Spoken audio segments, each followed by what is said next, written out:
Traveling the Vortex.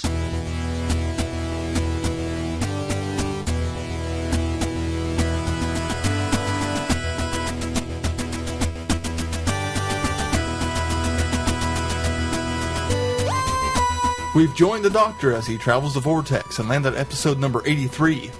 And you know, sometimes I think I'm wasted recording this podcast. With a talent like mine, I might have been a great slow bowler. I'm Keith. I'm Sean. I'm Glenn. How are you guys doing? I don't know if you think this is a waste of time. I kid. That's okay. In a couple of weeks, you're going to go on holiday. Yeah, I'll be on holiday. Just be the two of us, and Mexico. we'll show you Just how, be the two podcasters. we'll show you how good this show can really That's be. right. We don't have the albatross this week. Seems to me that an albatross is only bad luck till you kill it. Until you kill it. Wasn't that what the phrase was? The line? After you kill it. After you kill it. If you kill it, it's bad luck. Yeah, that's what I said. No, you said until you kill it. Until. Yeah. Which means then it's bad luck. which would mean we would be inclined to kill you to get rid of the bad luck. What was the... No, was it Tale of the Ancient Mariner? Yeah. Is that where the guy had to wear the albatross around his neck? Kills the albatross, has to wear it around his neck. The crew sees it as an omen bad sign. One of the Phils would know. I don't. Make him wear it around his neck. And then everybody else ends up dying. And he ends up by himself on the ship. He's the only one to survive. He can't drink. I think that's where the phrase water, water everywhere, not a drop to drink. That particular verse comes from, I think it's Tale of the Ancient Mariner. Might be the Old Man of the Sea. I can't remember which one it is. Anyway, I don't remember how it concludes. I read it like in high school English class, but he ends up being the last one on the boat. I mean, they put the albatross around his neck to curse him. Hopefully, get some of that bad luck all on him, and he ends up being the one that survives Because they killed it. To put it No, around his neck. he killed it. Oh, he so killed they it. were, yeah, they were. So they put it around his Now, you can't kill an I albatross. see. That's bad luck for everybody. So what they decided to do is they hang it around his neck, force him to wear it. So hoping all the bad luck will go to him. Well, then bad luck ends up befalling all of them. They end up dying. I don't know if they starved or what they did. It's been a long time. Maybe I should look that up and read that again. I remember it being pretty interesting. Anyway, so... You mean the ghost spaceship didn't take them into the alternate dimension? No. But that would have been even cooler. Yar. Pirates. Keith, what'd you do this week? Actually, I had a pretty low-key weekend. Didn't do much. Paid off my tux. Oh, I still didn't do that. Got some shoes. For the tux? Yes, I got my chucks for Your the chucks? tux. I'm going with blue. We're wearing chucks? Yeah, with the tux. Oh, I didn't know that. I thought we'd been over this. Nope. This is what you get for missing staff meetings, Glenn. I better double check with Blake to make So sure I didn't he's need to aware rent of it. those shoes with the tux. You rented shoes with it? Yeah, Okay, that's fine. You can wear those. That's fine. I'll wear chucks. We're wearing chucks. Yeah, let me think about this. I can wear uncomfortable rental shoes, kidding. If I or I did- can go buy a pair of chucks. Hell, if I knew I could wear chucks, I wear chucks. I wonder if you could go back and change your That's rental what to chucks. That's what I'm going to... Oh, you can rent chucks? From yeah. Get out of here. No, they have chucks to rent from Men's Warehouse. Oh, did you do that? No, Did you I go went buy and some? I went and bought some. I'm going to go buy some because I like chucks. I actually have a pair of red ones, but they're kind of worn. So I remember your red ones, now that you said that. What color I did you used get? to have- Blue? I got blue. Stardust blue? Yeah, I got the blue to I used to have all match. kinds Do of you colors, want but- everybody to match? Sorry, you this isn't guys podcast are for you guys are all. wearing silvers, so I don't think blue would be appropriate. That's true. I think black would be the we're best wearing for you. silver guys. tuxes? Your vest is Oh, the vest is the silver. vest is silver. Not the tux. Not the tux. We could all go with the different color shoes. I'd be fine with that too. For real? honestly. Because I'd love to do Honestly, red ones. Let me double check with Sarah. Okay. Yeah, we better before we alter apparel, we better check with the boss. I didn't know we were in chucks. That's awesome. I'm sorry. I thought you. No, and I was never informed. I rented shoes. I mean, the guy just fitted me for shoes. I went and got a fitting, and I bet you could tell him to take off the that's shoes. what I'm going to since- do. I haven't paid for the thing Yeah. yet, so I put my deposit down. But we went and did that, and back at 4th of July, my flip flops blew out. I finally got new flip flops. I blew out my flip flop. Stepped on a pop top. That's not how I blew it out. Cut my heel, had to cruise on back home. And that's about it. We really didn't do much else. It was a very nice, relaxing weekend. Glenn, what'd you do? Oh, what did I do? Nothing really. We were kind of the same way. We did a little shopping yesterday. We took the kids to lunch. We ate at Taco View, our favorite fast food Mexican I saw restaurant. you check in there. Yeah, that's about it. I mean, it was kind of a low key weekend. We did some cleaned the house a little bit. Not much. We're getting ready for a big change at work on Monday, so Keith and I have been a little stressed this week. But No demolition derby. This week, but I no let it go demolition on the weekend. derby. But Monday will be an adventure. Anyway, that's all I did. Sean, you didn't do anything this week, did you? Nah, I did nothing. Nothing. Where'd you go this week? You went somewhere. I went on holiday. How was your holiday? It was good. Well, What'd you do? we went to Colorado. There you go. And we drove, which is about... if you follow Google's instructions, it's about 9 hours and 25 minutes to Estes Park, which is just north of Denver. We did it in about 12, but that was for various other reasons. I don't sleep before trips. I really shouldn't do this, but I'm just keyed up. I can't get my brain to shut down, so I don't usually bother. And we didn't finish the podcast. You even got a late. chance to lay down and try to take a nap before you left. Yeah, for all of about half hour. And, hour. Half hour. Hour and a half hour. I reset the alarm when it went off half hour in because I thought, well, I need to get a half hour sleep. And that didn't happen. But I shouldn't do that because I get very mentally frazzled. And on top of leaving my wallet behind, which I didn't realize at the time, and I thought it had been stolen on the trip, the first driving shift was mine. Everybody's passed out in the car. And this is my one rule. Road trips start with a good mixtape. As long as I've got music in the car, I am good to go. Is that you? That was me. Okay. So I've got my tunes on, and it's Western Kansas, and it's pitch black, and I'm just driving, and it's awesome. No scenery out the window. There's no scenery. It's all just flat, dark, flat and nothing. straight. And I'm just happy as a clam because I'm in the car and I got my tunes on. And I'm looking at the mileage and I'm looking at the gas gauge and I think everything's cool. And start kind of doing some mental calculations and realize, wow, I probably should have stopped for gas about 30 miles back and didn't. That's okay. We'll hit the next one. Oh, that's $3.99. I'm not paying that. And I drove past it. So we get to the point where it's like, I got to stop for gas. For those who don't know, driving in western Kansas is like driving in the desert. It might as well be. There are no towns out there for miles and when miles. you see that last chance gas station sign, you stop. It really is, because you're going to have another probably 3.5 hours before you get to the next gas station, especially between Colorado or between Goodland and or not Goodland. It's Goodland, right? Goodland and Lyman. Yeah, Lyman. Yeah, That's a stretch. There's Anyway. nothing out there. Well, this was before that. I'm glad we're going the other direction. So we get out there, and Mel has woken up at that point, and the kids have woken up at that point. And now they're all like, "What do you mean we're almost out of gas?" And it's like, I'm on top of it. Don't worry about it. There's Greenleaf. We'll stop in Greenleaf and get gas. Greenleaf, 2 miles. See? And she's clicked over the little thing on her car that indicates how much, and it's counting down 10 miles until your tank is empty. At least she's got that. Yeah.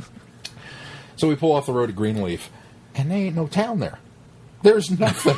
It's like one of those, you have to take this road to get somewhere to get to Greenleaf. I mean, there's no town called Greenleaf. And we're driving. Didn't that say 2 miles? Yeah, it said 2 miles. We've gone like 5. And the thing's counting down 7 miles to your tank is empty. And it was like, where is Greenleaf? Oh my God. Somebody has stolen this poor town and it's disappeared and nobody said anything on the news about it. So, well, they did. It was just been not our news. It would have been the Wichita news. we wind up in Hoxie, Hoxie, Hoxie, which was another, 15 miles down the road. There's nothing. Yeah. It's cornfields there's and nothing dirt. There was nothing out I there. lived out there. Well, in the south part of the state. It's southwest part of the state. You know but what it's I'm the talking same. about. It's the same when that thing is the blinking lights going on and the countdown's going, it's like, it was getting a little, I was like, man, this is going to be a really nasty way to start this trip. We run out of gas before we get. So we literally coasted into Hoxley. Was there something open in Hoxley? Yeah, there was. Because that's the other thing you run into. Oh, you'll get yeah, out there's there no and you say, 24-hour. There's a town here in 15 minutes. So we'll drive to that town, and then you'll get off at the exit because it's I-70. It's a Main 4-lane Street of highway. America. Yeah, it's a 4-lane highway. You'll get off the exit, this little rinky-dink town, and there's nothing open. Well, that was by that point the sun had come up, I'd put enough miles that we were like, all right, and everybody was up, but we coasted to the gas station and filled up with gas, and then Mel took over the next shift because apparently she didn't trust me. Well, you almost got them stranded in Western Kansas. So we get all the way to somewhere in Colorado. I don't know, past Lyman, but before Denver. Can I ask before you go on? Yeah, because you started this endeavor at 3 o'clock in the morning, right? We did. Why did you leave at 3 o'clock in the morning? Just because you don't sleep the night before? That's part of it. Part of it is also the fact that I wanted... When you have a 10-hour drive to the mountains, the kids had never seen them. I didn't want to start at 8 in the morning and then ride into town when it was dark and they couldn't see anything. Yeah. I wanted them to be able to see the mountains. Yeah. And that's kind of a big deal for your first time. And it was also a matter of, if we start earlier in the morning, if we start like at 3 in the morning, we can drive up and we'll get in. It put us in about 2, and we figured this will be a nice leisurely pace that we can get in. We can grab some lunch. We'll miss the traffic in Denver. It makes it a travel day. Yeah. You know, and a relaxing travel day. It's not as pressure to get in there, and knowing that this is also going to be one of the days that, you know, we have to do stuff. You know, so you don't want to go and sightsee after you've been in the car for 10 hours. Yeah. But this way, you kind of break it up just a little bit, and you're there. And you miss, I mean, let's be honest, Western Kansas is not all that much to look at. Exciting, so no. if you blow through it at, you know, between 3 and 6 in the morning when there's nothing going on, it's like, you know, if they're asleep when it's passing by the window, it's not a big deal. Right. I'm sure the residents of Western Kansas would not agree with me, but... No, they pretty much agree. That's what the guys said. Hey, you should have stopped at our town. We've got the world's largest concrete gopher. Prairie dog. Prairie dog. Been there too. You know, that's one of those things. Because I'm a big believer in... I never stopped at stuff. My grandfather was very rigid about schedules. The first pee break is going to happen at the 3-hour mark of this trip, and you are not stopping until that. And I was like, screw that, man. I'm going to stop when I want to stop. If I want to stretch my legs, I'm stopping. That's what I do. If I need gas, I'm stopping. If I need to go to the bathroom, I'm stopping. I don't coordinate any of that. Because I want to go. And I told myself, when I see these signs, I've driven past these signs back and forth to Colorado my whole life. And I finally decided, I'm going to stop. I mean, I don't know how many times I'd passed by the giant sunflower. And just one of those times I finally said, I'm going to stop and see that. The prairie dog, though, world's largest prairie dog. And I thought about it. And Concrete. I Googled it. Well, it doesn't say that on the sign. And I Googled it, and I found out that it's a concrete prairie dog. Yeah. And I was like, man, I'd have been pissed if I drove in 20 miles out of the way to go see this thing and found out it was concrete. It is a concrete prairie dog. I've also... You know why I know that? Because you've been I to stopped. You know why I stopped? Because I saw world's largest prairie dog. Cool. I was in the town with the world's largest hand-dug well. That's Greenberg. Yeah, but that was covering the it's not- tornado. You were there when it was when the well was covered up because of the tornado. It's a good thing it wasn't Greenleaf, because it ain't there anymore. See, we'd stopped there several times because I went Liberal. We'd drive to Hutchinson, which is where my grandparents lived, and that was on that route. So nice. We also stopped at the Dalton Gang hideout in Meade, Kansas. So if you ever head down that way, be sure to check that out. There's a tunnel between the barn. That's the one that's actually... It's Dalton. Oh, wait, that's different. Who was the guy that was the grave that you went to and they weren't sure if it was the real grave? That was Billy the Kid. That's Billy the Kid. Different. Okay, never mind. No, that grave was Billy the Kid's grave. It was there was the dispute with the other one in town. But the Dalton Gang hideout, it's really cool because there's a barn, and that's where like the museum is. And then you could walk through the tunnel to the house. They had dug a tunnel. That's how they escaped. So when the sheriff would come, banging on the door, and they'd have the posse outside, and the Daltons were hiding out inside. Well, they just take this tunnel out to the barn, get on the horses, and ride. So it was pretty cool. Honestly, I've never... The Daltons don't ring a bell for me. No, the Dalton Gang. It wasn't real. I mean, they were a Kansas outlaw, but it wasn't. They weren't a real. What's coming up in my mind is the Apple Dumpling Gang. The Apple. Bonus points for you, Keith. So anyway, I didn't mean to interrupt. No, that's okay. So we get to, I don't know, somewhere in Colorado, and I realize I don't have my wallet. And I'm panicking because I think I left it in Hoxley, which is, 4 hours the wrong direction. And what do? Do we stop? Do we cancel the trip? Do we keep going and hope? And, well, it turns out I'd left it at home, which we didn't find out until 3 days in. But yeah, it was Tuesday. Yeah. So you're thinking your wallet's been stolen for like 3 days? Yeah. Wow. Yeah. So it definitely... Technically, it was only 2. It just feels longer well, it felt because... like 3 weeks. Because pedantic. Technically. It was Monday and Tuesday. He found out Tuesday.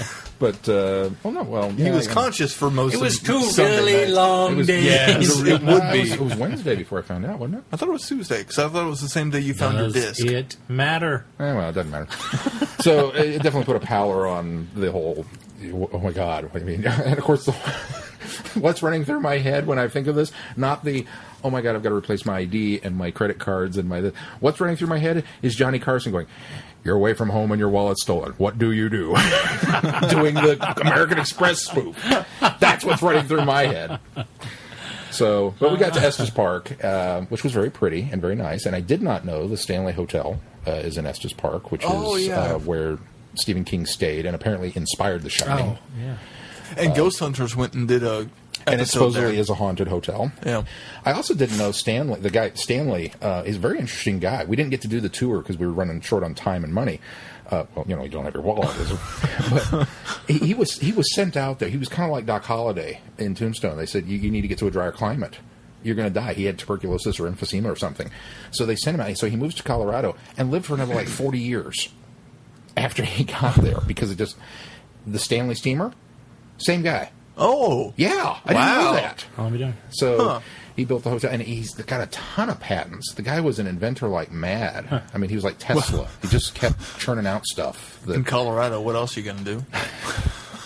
It's like being in western Kansas. It's prettier. It is prettier, but there's still not much else to do. So then we left and went up through the Rocky Mountain National Park on the Trail Ridge Road, which is the longest continuous paved road in America, and it goes up to 12,000 feet. And took a lot of pretty pictures and got sunburned. And then went to Frisco, which is in Summit County. Because you were closer to this. Yeah, well, you are. You're a lot closer. And it was one of those things. A mile higher. Yeah, well, we stopped at one of the pullouts, and I was like, you kids stay in the car. We're going to hike over to this rock and take a couple pictures. Yeah. It was like a half mile to the rock. So it's a full mile round trip at 12,000 feet. And she's just like, oh, we're going to do this, and it's going to be so cool. And she looks behind me, and I'm going, are you okay, honey? Yes. Are you coming? Yes. You all right? Yes. Meanwhile, old guys with walkers are passing me. And I realize maybe it's time to go on the diet. They're elbowing me out of the way. Don't step on the tundra. And they kept going. So we had a lot of fun. And then we got to Frisco, which has kind of always been my home away from home. I love the town there. And we played some disc golf in both Estes Park at the YMCA of the Rockies and Frisco. Which is very, very, very pretty. I saw 3 different courses. Didn't you do 3? Just 2. Just 2? We played YMCA twice. Okay. I didn't put all the pictures in one. And all the pictures are available on Facebook if you want to be my friend. And then... That sounds like a desperate plea rather than a, hey, go look at my pictures. Go look at my pictures if you're be interested. my friend. Please be my friend. And then we drove back and finally got access to some money through a different account that I had that got access to. So I took everybody out and we had Bubba Gump shrimp in Breckenridge for our nice dinner. And I spent way too much at Bubba Gump. And then we stopped at Casa Bonita in Denver on the way home. Oh, and I love Casa Bonita. The kids were like, really? You dragged us here for this? And I'm like, it's fun. It's crazy. They hadn't seen the South Park episode, so it was pretty much lost on them. But it's like, you're paying for the atmosphere. They don't have quesadillas. But you can get... Jesse ate... There are cliff divers. Jesse ate fried chicken. I mean, you're in a Mexican restaurant. No, they don't have quesadillas. I'll get the fried chicken. But it's Casa Bonita. They've got cliff divers and Blackbart's Cave, and it's... Yeah, if they For those who don't know, explain this. I've never been to Colorado. You've never been to Casa Bonita? I've never been to Colorado. Heard of Casa Bonita? I've never heard of it. Have you seen the South Park episode? I haven't seen the South Park episode. Wow. It's the world's largest restaurant. Yeah. Well, is it the world's largest? It's the world's largest I didn't know restaurant. that. I mean, it has to be. It's got cliff divers. I found 4 new levels to Right this place that I didn't know existed, and I've been there twice. we walked. We actually got lost in the restaurant because we walked. The kids had already gone ahead, and we turned a corner, and then we're like, they've got a mine shaft room. Yeah. Like a whole room decorated like a mine shaft. Oh, that's cool. With booths and stuff. So we walked through that, and then we walked into this ballroom. Like, it has nothing to do with the rest of the restaurant. It's not Mexican-themed. It's not mine-themed. It's just a ballroom with gold-gilded chandeliers and a stage. They probably rent it out and for, a like, red velvet weddings curtain. and things like that. Yeah. And it's like, okay. So then we went, and there was a balcony. But inside the restaurant... Casa Bonita is a Mexican restaurant. It's a Mexican restaurant. And the food, honestly, is me. It's okay. Not the best food in the world. I will totally you do. You pay for the don't go for the food. You go for the atmosphere. Okay. But you wind through a line to get in this place. I mean, it's like this huge line, and it's like in a strip mall. Yeah, it's like a strip mall with a pink tower, and you look at this and you're going, like, "This is Casa Bonita. The largest. This is what you're talking about." And you walk in this thing, and it's like the TARDIS. It's bigger. It is. It really is. It's amazing. And you get to walk by a window, and you can. In one of the windows, I don't know if it's still true. In one of the windows, you can actually look into the kitchen and see them making the tortillas. Yeah, oh, that's cool. Yeah. So I mean, yeah, that was incredible. And then you wind through, and you find they take your Having food. never been to Colorado, I'd never heard of this. And so they walk you out, and you go into this expansive opening. It's like just, Disney World. It's just like all of a sudden you're like, where did all this come from? There's palm trees and mariachi bands and a waterfall. A 3-story waterfall Oh, nice. inside the restaurant that this guy comes out and climbs up the cliff and then jumps off into the pool of water. Yeah. Every half hour, they got somebody jumping off this cliff. Yeah. They do puppet shows. I'll be that guy. They do. They've got Black Bart's Cave, which is like this. It's a play area, but you kind of go into it and you're like, Black Bart buried his treasure in the cave, and it's got like skulls and glowing things on the walls. I mean, it's aimed at kids, but. Yeah.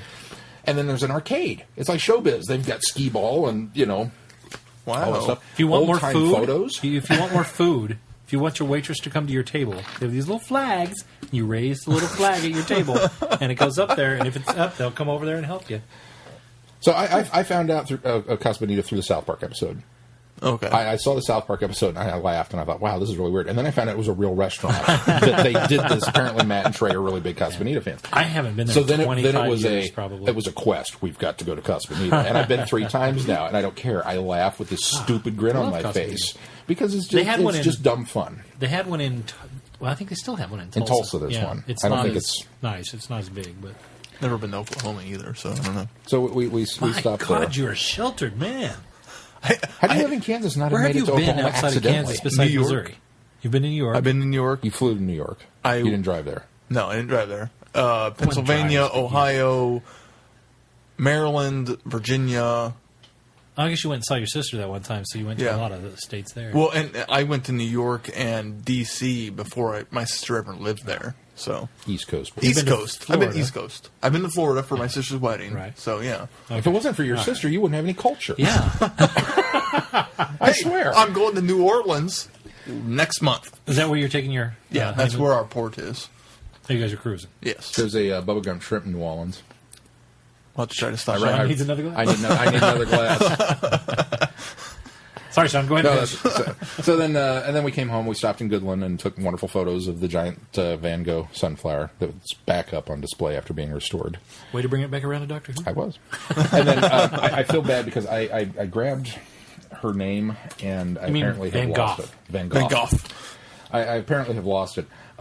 We honestly got to the point where I had robbed my TARDIS bank for loose change, just to be on the safe side, because I've been on enough trips. My mom was a very big believer in, we're going on this trip, hell or high water. We're going, because you guys need to have this experience. I don't know how I'm going to pay for it, but we're going to go. And there were many, many times where we were scrounging around counting up loose change in the seats on the way back from wherever we'd gone because, we forgot there's a toll road or, gas money or can we eat at McDonald's tonight or not? That kind of stuff. So we're on the way back, and we stopped and pumped our last $10 from the TARDIS bank into the car and still didn't have enough gas. And there was a Good Samaritan at the Quick Shop in Salina that chipped in an extra 10 to make sure that we'd get home. And I was going to mention her on the podcast, and I don't have her name, so I'll have to make sure that when I reimburse her, because I'm sending her a check, that, I lost my wallet. What was I going to do? I didn't have it, and she was like, oh, do you need money? I'm like, no. I was actually a little offended, because I came in and I gave her the puppy dog eyes, and I'm like, I feel really bad about this, but we're on our way back from Colorado, and I lost my wallet, and she's like, well, do you need money? And it was like, no, I'm not one of those people. I just have $10 in change. Can I get it? And she was like, oh, yeah. Is $10 going to be enough? Oh, yeah, it'll be fine. So we put $10 in the car and then had to go back and was like, it's not enough according to the little numbers on the dial. Christine, I don't remember her last name, but Christine in Salina was a saint, and she got us home. So thank you, nice. Christine, and I will send you money. So cool. That was my week. Enough of that. Wow. That was quite a week. All right, well, let's move on something to else. the stuff that we don't want to have to talk about, but we need to. Other couple of things have happened this week. Yeah, unfortunately. Very sad things. Yeah, way to bring me down. Yeah, On I'm sorry. vacation. That's why I texted you, though, because Yeah, I didn't know if you'd heard or not, so I didn't want you to be surprised or something by it. So, Glenn, why don't you take this? well, the lovely Mary Tamm passed away this week. If you don't know who she is, well, you shouldn't be listening to this podcast. But she played she played Romana I in the is it season 16. Yeah, 16 season 16 Key of Time season, also known as the Key of Time season. She was the first Romana and joined Baker for the first story, which was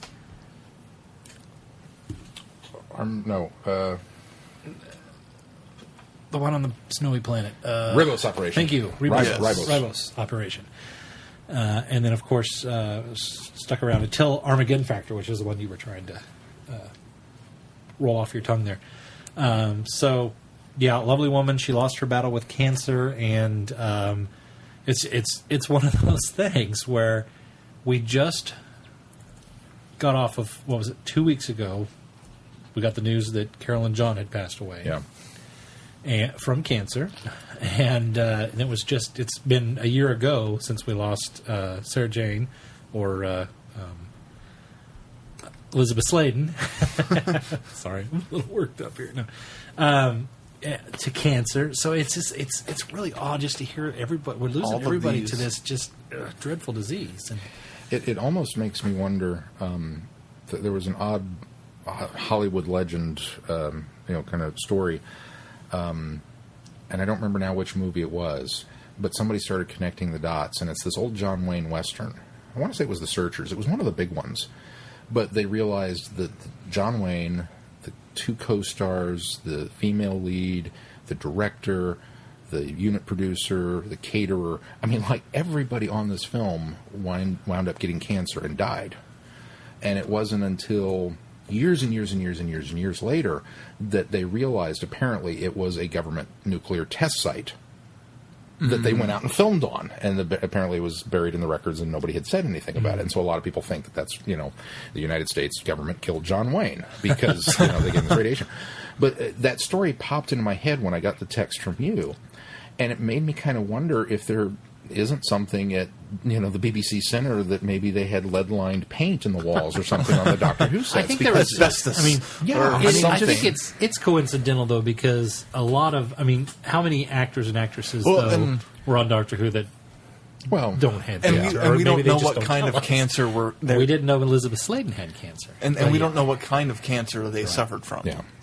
It could be any kind. I certainly think it's coincidental, but I think it's still tragic. It's tragic. Yeah, it's tragic that there's been these deaths, but it's tragic any time that anybody dies from cancer. Yeah, my grandfather died from cancer, and it's one of those things that's like, I get really worked up about it because it's like we should have a cure for this thing right now. Absolutely. It's frustrating. Well, there's some people. We'll go into conspiracy theory. There's some people that believe that there is a cancer out there, or there is a cure for cancer out there. But the problem is the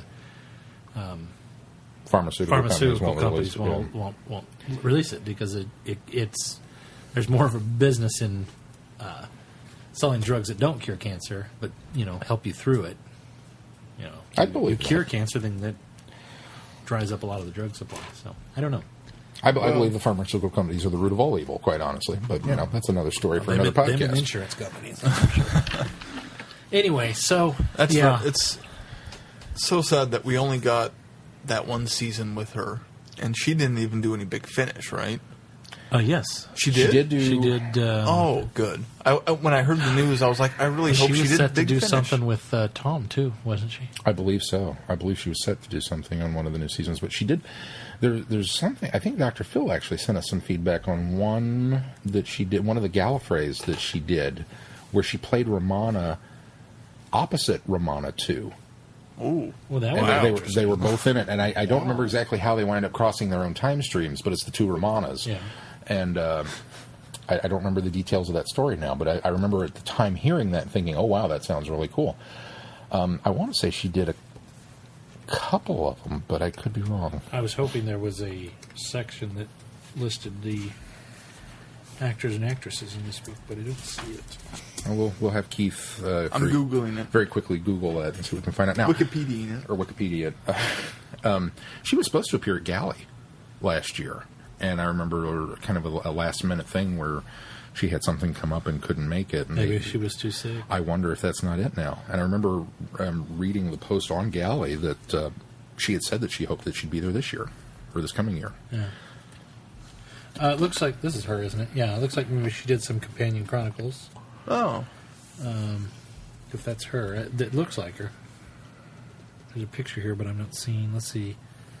Opposite Tam recorded page. 7 That's new Lala. Doctor Who Here we audio go. adventures for Big Finish with Tom Baker shortly before her death. Yeah. Oh, so she did do they- something. they Well, don't- you remember when they announced last year that Tom was finally on board? I thought they said that he was going to do some with Louise Jameson. Louise Jameson, and then Mary was Tamm. going to do some with Mary Tamm. So they did get them Tam recorded. returned as Pandora in the second series of the Gallifrey audio plays.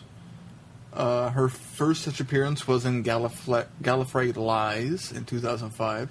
She also appeared as herself in a special feature in the 2007 box set release of Key to Time. In August, she made brief one-week appearance in Orlando as EastEnders. That doesn't matter. Yeah, so here she... yeah. This says, Fourth So- Doctor Companion, Romana 1, Mary Tamm faced the Stealers of Safe. So that must be a companion chronicle that she did as well. So, yeah, there are we've other just seen material her out recently. Good. There's more Romana Yeah. or Mary Tamm for us to explore. And we've just seen her recently, and I mean, she didn't look sick. No. I mean, you've commented on this before. I mean, she's a very strikingly beautiful woman. Oh, she's gorgeous. She's one of my... How do I politely say this? She's one of my... I think she's one of the most attractive companions of all of the Doctor's companions. I've always been just awestruck by her beauty. I think she's gorgeous. And I mean, seeing her just recently in whatever interview it was that we watched, I don't remember now which. It was probably Key to it Time. might have even been, of course, who knows when those were recorded, but I mean, Yeah. it's still fairly recent. And she still looked good. I mean, she didn't look like she was, how old was she, 61, I want to say? Yes, she was born in 50. Yeah. Yeah, so I mean, she's probably coming up on what's- 62. She's barely less than a year younger than my mom. So that's kind of a whoa. Yeah. Wow. It's just cancer knows no age. yeah, it's just it really tragic to lose doesn't. these people so I'll tell you what so I am frequently grateful and for early. is Keith, that you were able to. We actually did this entire series. Yes. That you were able to get to see all of the Key of Time. And none of her stories is lost. And I look forward to... I liked her Romana. I liked the growth she had during the Key to Time. And I look forward to seeing more of that in the Big Finish adventures when we get around to hearing listen. more of Hearing more of that when we get around to those that she Well, recorded. I think that's terrific. I'll draw that there's- pictures for you so that you can see the Oh, Big thank you. Finish audios. Maybe they'll do flash animations.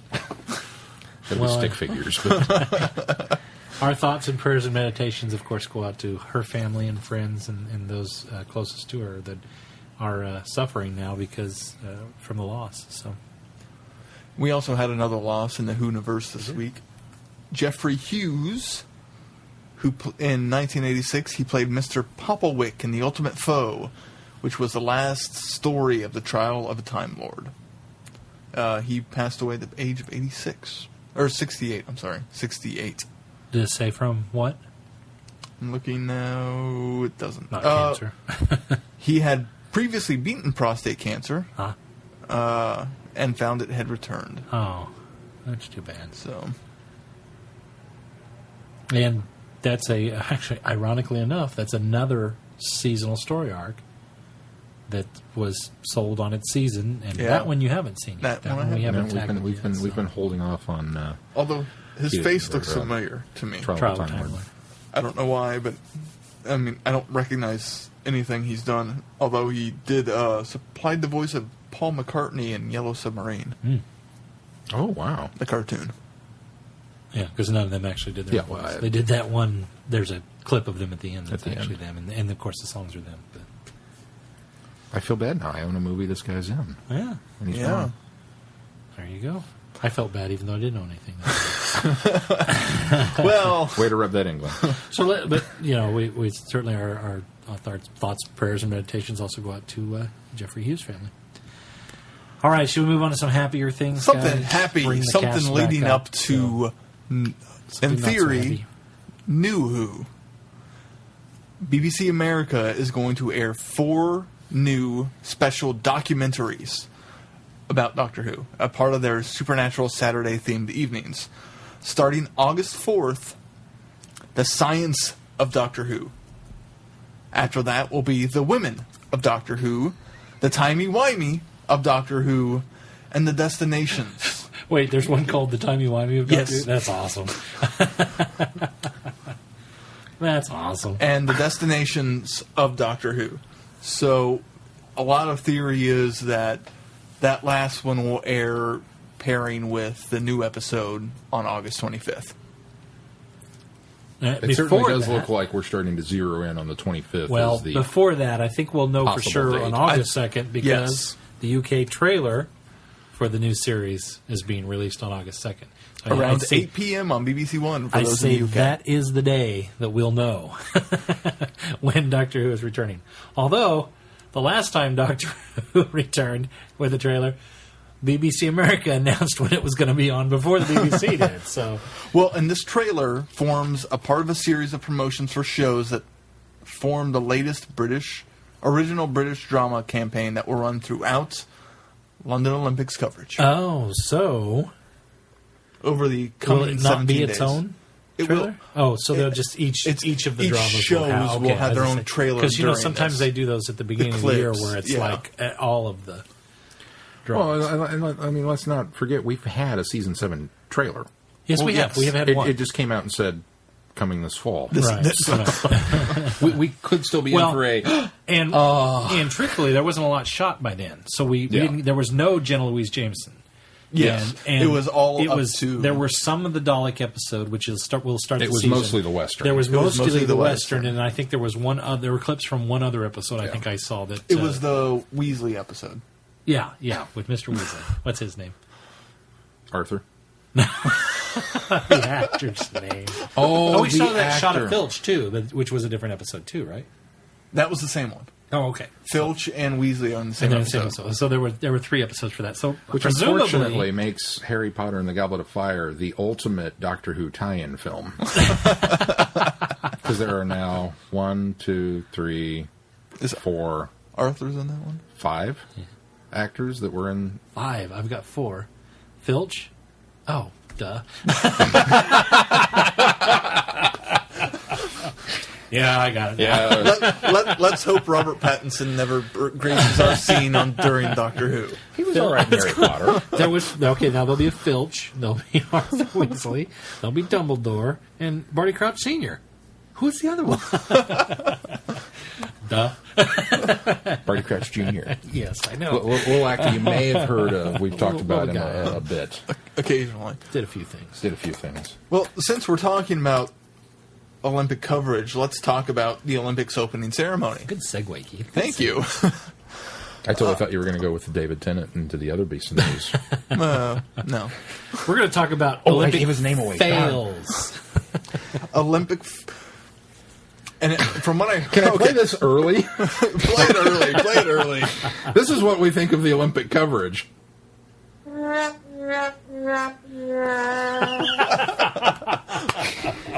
Wow. Okay. There was an entire section, as we reported before, that was going to include the theme song, and now we know a So the video theme song- montage. The theme song to... we announced that it would be the James Bond theme. Oh, yeah, that one too. Yeah, well, which was in there. I couldn't remember the... It was in there. well, that was because of part of the different- James Bond, which Yeah. was very cool. You haven't seen that yet? I heard that's that- really cool. I heard Daniel That Craig was- and Mr. Bean. That was a win. Rowan And Atkinson. that was a win. Yes. Yeah, those were both wins. But yeah, And Kenneth Branagh. Doctor Who, but the Doctor Who theme and the Monty Python theme we announced were going to be part of that, the opening music of the opening ceremonies. As we saw later, there was actually going to be a montage of all 11 Doctors in the opening ceremonies. Unfortunately, because I can't believe this is the excuse. Because people had to get home from the venue after the thing was over, and the metro closes at a certain time. They were afraid that it was going to be 30 minutes too long, and the people wouldn't be able to get home at night if they went 30 minutes too long, and it was going to take the athletes a certain amount of time to parade into the stadium. They decided that they were going to have to cut something, and what got cut were the Monty Python montage that they were going to do and the Doctor Who montage. So sadly, the only thing we get Doctor Who related in this ultimate British opening ceremonies themed, really cool opening ceremonies that they do, the only Doctor Who we get is a TARDIS groan during the song Bohemian Rhapsody. Which apparently it was on screen. There was a screen that was showing that On the house, yeah. We just didn't see it with the cameras. So NBC failed too. No, whoever shot it. Yeah, because it's the same. I'm just chomping at the bit to blame It's the same NBC. as No, the he saw the BBC. BBC's, and it's the exact same. It's the thing. exact same thing. So maybe Although BBC failed. NBC pays so much money for the Olympics every year. I'm sure that they're like the pool cam. Oh, that and could be. everybody gets their That feed could from be. there. So Yay! I'm going to blame NBC. But that's So, all we got. Major Olympics fail. So not only did the 10th Doctor not light the cauldron, We've already retconned not that. only did the 11th Doctor not get to be seen live during the run.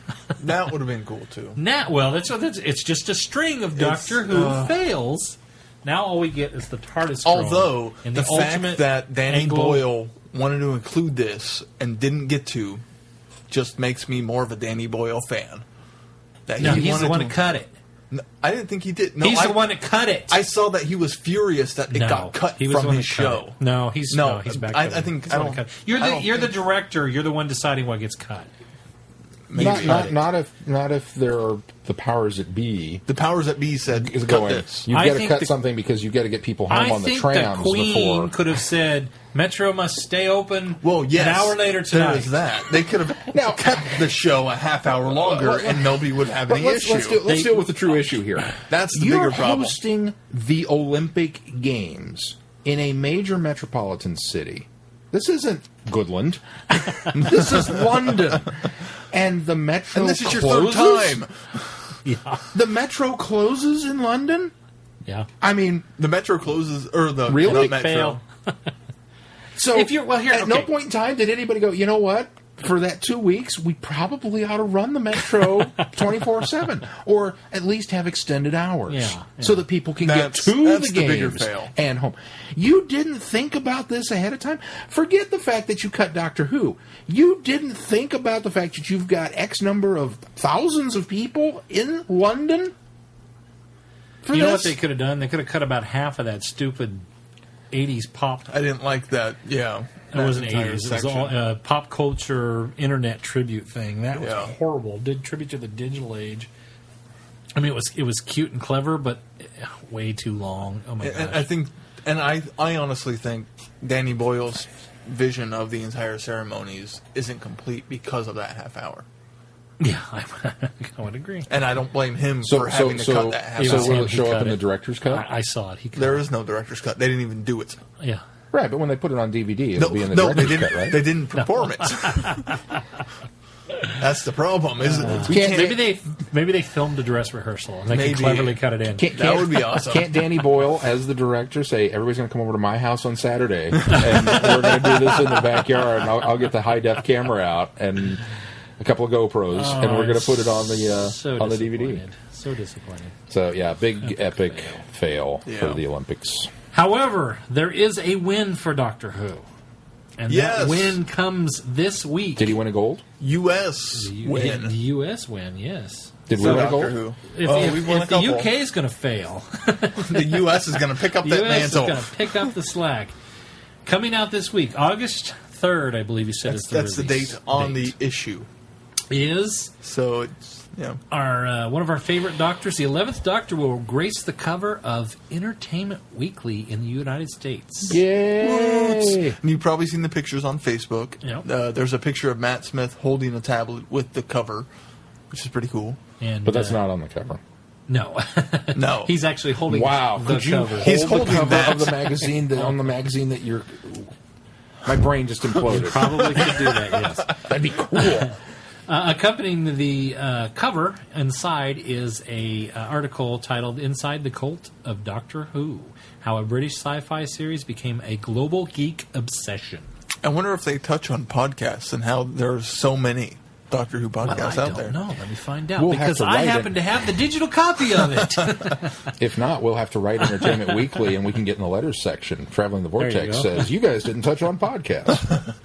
Yes. Let's see. I don't. It's actually what we decided. It's 14 pages long. Which is impressive Yeah, for Entertainment fantastic. Weekly. So, I haven't had a chance to read it because literally we downloaded it minutes before the cast. So, but be sure to pick that up this If week. you're wondering, is it one of those that's going to be worth it? Because like I went out and picked up the Entertainment Weekly that had Nathan Fillion on the cover and thought, oh, wow, Nathan Fillion's on the cover of Entertainment Weekly. This is going to be so cool. And it was like a 2-page article, and it really... My mom got the Time Joss Whedon Avengers cover 2-page article. Yeah. I mean, it just so often... It was a great article, but No. it wasn't worth the This is entire... 14 pages of content. Let me warn you, if you're looking for some insight into the 7th season of Doctor Who, there isn't much of that. In fact, the little blurb that they have on the season 7 preview is stuff we already know.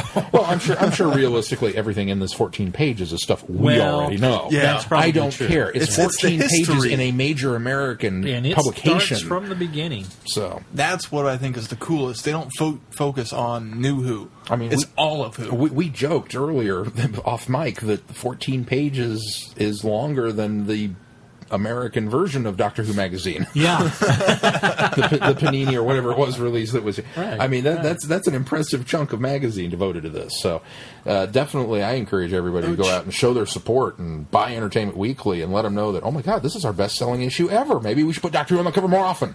And I don't know how Entertainment Weekly typically divides up their magazine. I don't read it very often, but that seems like a large chunk It's to a me. large chunk. Oh, yeah, yeah.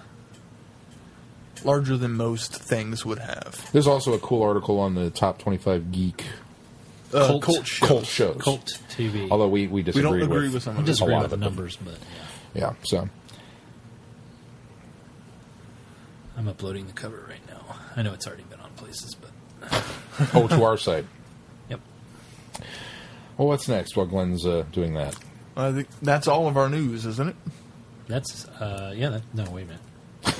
You can't do two that's things it. at the same I time, can't. can Not you? on the ad bar. No, that is the last bit. Yeah, so we're ready to move on to Feedback. Back.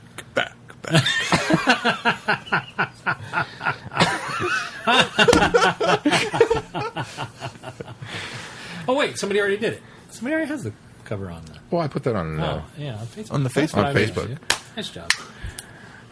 but it's not on our site. You can put it Well, on our on the site. site Not from here. side. Not easily. I'll do it later. Our first bit of feedback comes from Mark, Oh, and he pointed at me. I don't have that one queued up. Thanks so much. Hang on, I got it. whichever I'm- one of you I'm can get right to here. it first. Mark writes, Mark writes. I have to prepare myself for this is a challenge to do this. Now this is the story. Sorry, I was gonna go.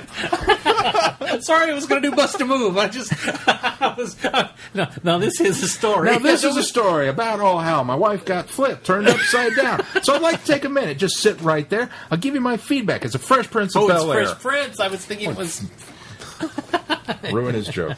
Sorry, guys. I've been watching a lot of You Fresh didn't Prince pay of Bel-Air attention to the reruns. Subject, did you? Huh? The subject. Yeah, I didn't get all the way through it. Quite possibly niche. I Will just saw Smith the first line references. and went, "Hey, that sounds like that song by Young MC." This just in, Glenn's white.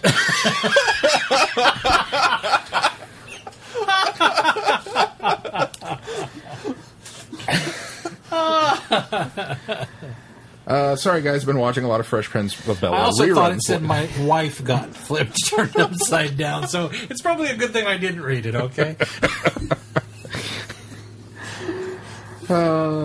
Yeah. It's going to be one of those shows. It's going to be one of those shows. Watching a lot of Fresh Prince reruns lately. I think I'm addicted to it again. Oh, no. I'm sorry, Mark. Oh, Mark. We would have an intervention, but I just don't think there's enough time. Mark. Wow.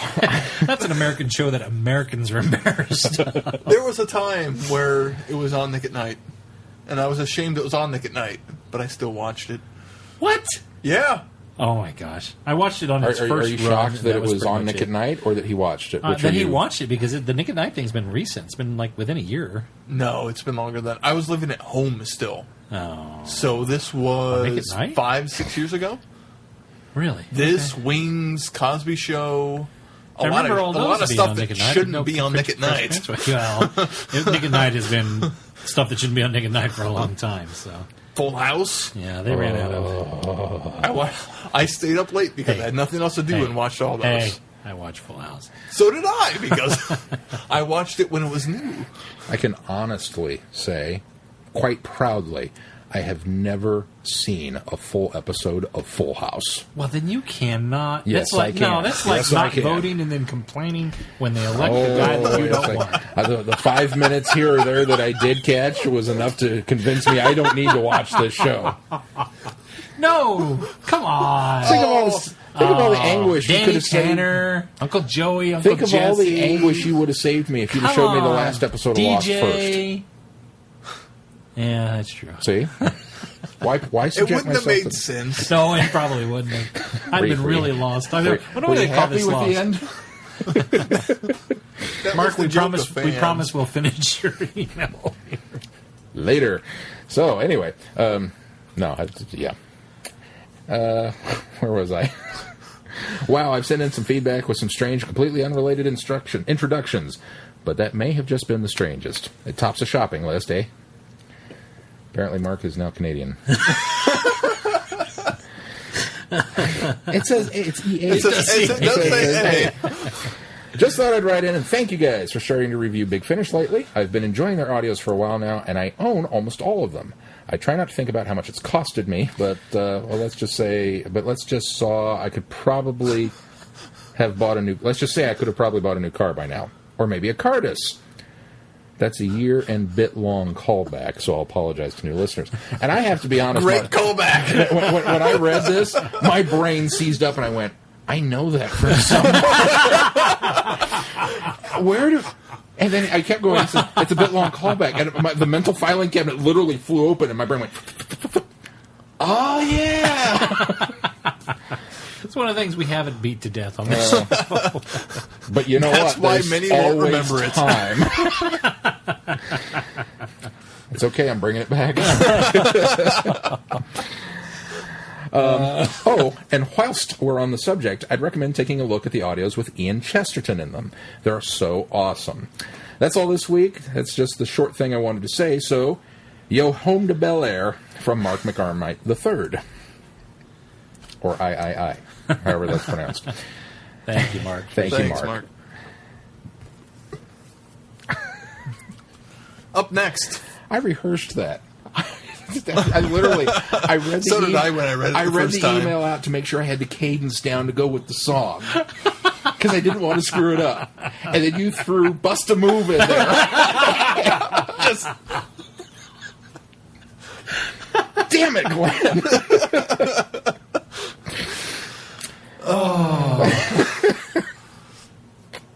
Okay, who's next? All right. Next up. Odd Duck Phil. Question, comments. I'm Batman. Hey, Who Peekins. No. Comment, question, comment. Oh, that's right. I'm Batman. Comment, question. Because obviously you can't say I'm Batman as a question, because it's not. It's a comment. Batman.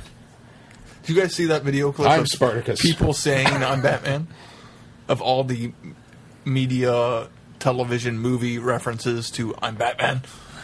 Yeah, it includes even Abed. Wow. It's great. Well, I'd hope it would obvious. Several times. It even includes the actual Batman movies. Yeah. That's cool. Okay, no Well, one. it should. I mean, Well, the first one it said that's was Keaton is the one that. Yeah. That's where that started. he does the I'm Batman. What are you? I'm Batman. I mean, you gotta. That's where that came from. Okay. Anyways, hey, Who Peekins, trying to hammer this out. Well, to get it under the wire. So, plunging right in. 1. The Dun Dun Dun rating scale.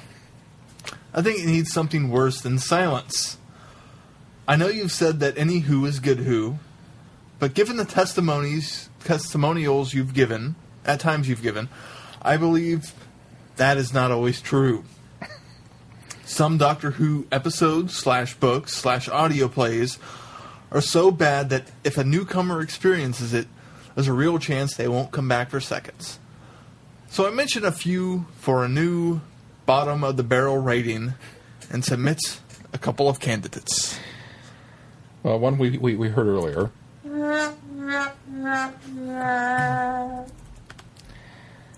And my new favorite.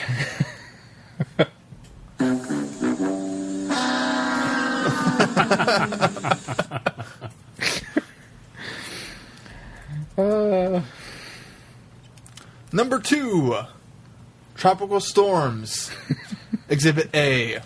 And he includes a link, which we will include, which has this headline of Tropical Storm Debbie was a storm for the ages.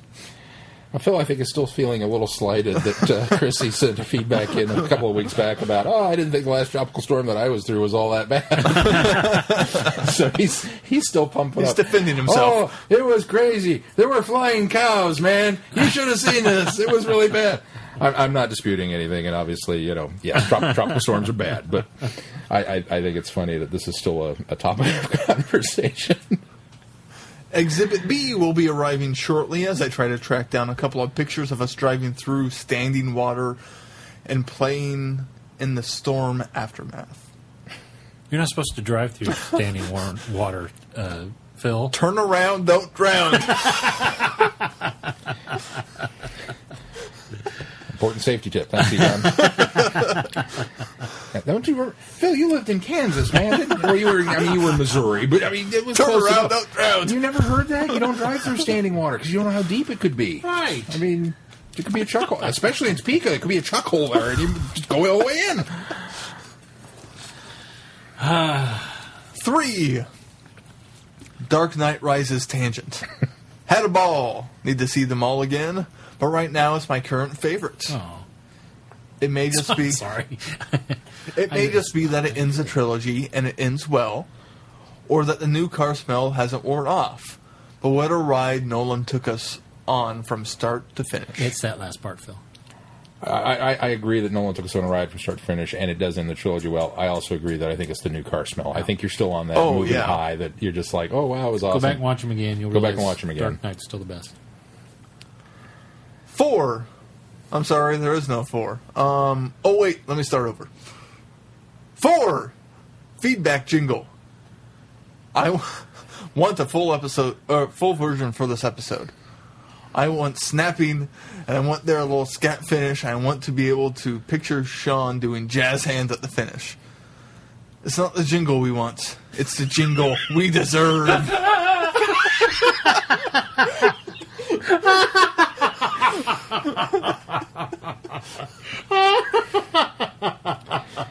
On The Dark Knight Rises, Phil.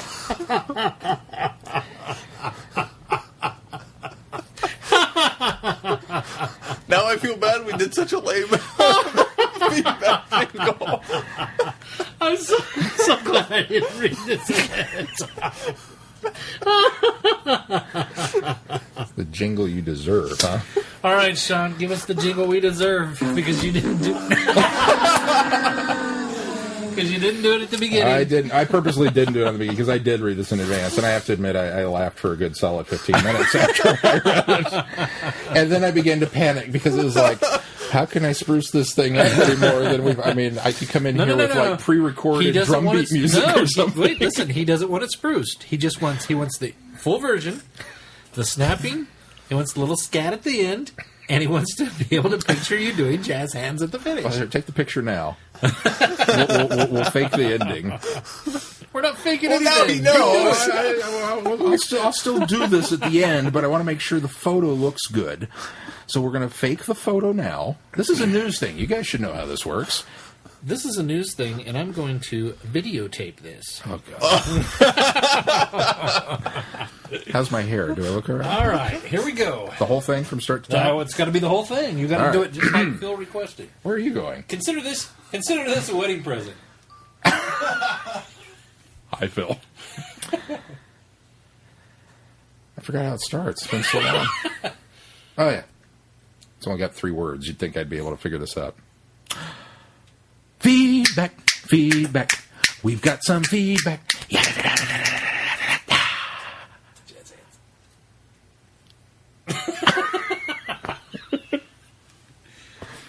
That's it. Phil, Turn the just camera for off. you, we've got Because Phil likes to send video. Because Phil likes to send in video feedback.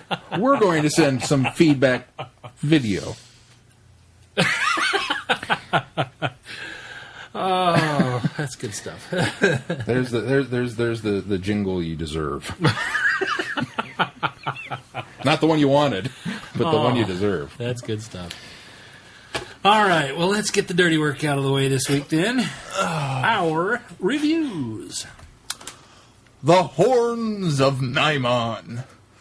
When the TARDIS collides with the spaceship en route to the planet Skanos, the Doctor, Romana, and K-9 soon uncover the horrible truth about its cargo.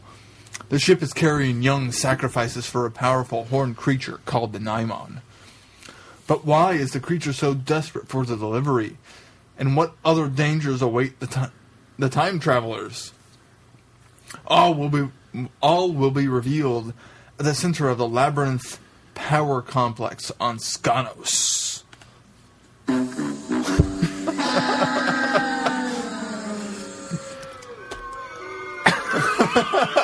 Are you booing my review? Or? I think he's booing the episode. There is some enjoyable bits of this episode. I suppose, in fairness, Phil has presented us with... Sorry. Break out the buttons.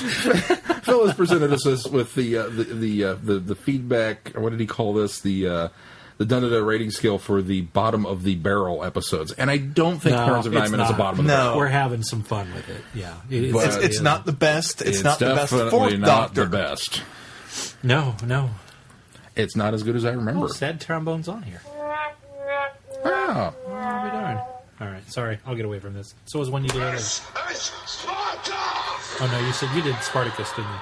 I said this is, I'm right. Spartacus. Because you were saying I'm Batman. Yeah, I'm that's Spartacus, you know. How come I'm Batman's not on here? Oh, anyway. Because there's too many versions to choose from. If it was, it'd be Michael Keaton. I'm Batman. All right, who wants to start? There is some good elements to this story. At its core, I think it's the ideas behind it aren't bad. I agree with that. And I think they're better realized in the audio adventure. I don't know if I agree with that. Well, yeah. The Doctor is really enjoyable. Him and his relationship with Romana is great. The fact that she builds her own Sonic is fantastic. The fact that he tries to pocket hers. Yes. It was fantastic. Which makes me wonder if hers is better. But then she leaves it behind. And it's like, really? Shouldn't you know better than that? Well, and it was such an obvious when she gets up and he's like, move, and she huffs and she slams it down on the counter and puts her hands up and then marches off to the door and then is surprised when she doesn't have it on her. Yeah. It's like, you put it on the counter. Yeah. What were you thinking? And we get fake K-9. It's not fake K-9. It's not K-9. It's the same voice, and you. No, it's not the same voice. No, I'm sorry. It's the same dog. body. But here, But it's not because it's Mark You II. fixed it. I did fix it. During our tweeting during Friday Night Who, we determined that the first episode of the season, we get the laryngitis bit. And then after that episode, John Leeson's gone. And it's this guy. So K-9 has laryngitis all this season. he's still recovering from his laryngitis. Yes. He's not even recovering. He still has it. He doesn't recover until Leeson comes back. That's how I retconned it. And then I really enjoyed K-9 in this story, despite the fact it's not John Leeson. He had such good lines. Good use of K-9 in this. And he had good use, good lines. good chemistry. Remove me from the surface. Yes. And I wish I could have heard it in John Leeson's voice. It's one of those things that it almost makes you wonder if I forget his name. You know, John. No, not John. No, I don't know because it's John Leeson. David Burnham. Burnley. Burnley. All right, I'll find it. Hang on. Keep going. That going. guy. Yeah. You almost Fake wonder K-9. when you're brought in to do this. Like, okay, you're going to play the dog now. Are you automatically thinking to yourself, is this a big enough deal that I need to try and imitate what John Leeson has done previously? Or should I do my own? Or do own? you just do your own thing? David Brierley, thank you. And so, I mean, I imagine that a lot of voice actors have this, you're stepping into the role of so-and-so, I'm playing Batman. Do I even bother attempting to do what Kevin Conroy did and has done so magnificently for so long, or do you do something else? I think, and maybe he just thought, I'm not going to try. Maybe he thought, this is just, I'm going to talk like this and be a mechanical dog, and that way it doesn't compare with Leeson. I don't know. It'd be one thing if... I feel bad that we're discussing that. But it'd be one thing if this is Mark II's voice. Mark I got left with Leela. Yes? Yeah. Yes. If this was Mark II's voice from the beginning, I don't think I'd have a problem with it. Technically, the first instance that we see Mark II is... Destiny of the Daleks. With laryngitis. Oh, no, it isn't. It's not. No, it isn't. No. It's Key to Time. Key to Time is with Mary Tamm. We have all through Key to Time. So, never mind. If it were his voice through Key to Time and all through Mark II, it'd be okay. I don't think I'd have as much of an issue with it. But midstream? You don't change horses midstream. Here's the thing. I think you guys are too... I think Sean's trying to be too apologetic for the voice. I think you're too disgusted by it. I think you guys need to lay off. It's a wonderful performance of K-9. Truthfully, since I had seen Shada just a few weeks ago, I got like K-9 in that, and I got used to it. It wasn't so abrupt this time for me, so I didn't have so much of a problem. It's an abrupt every time I hear it. It's not John K-9. Leeson. It's not, but it's fine. It's a fine K-9 voice.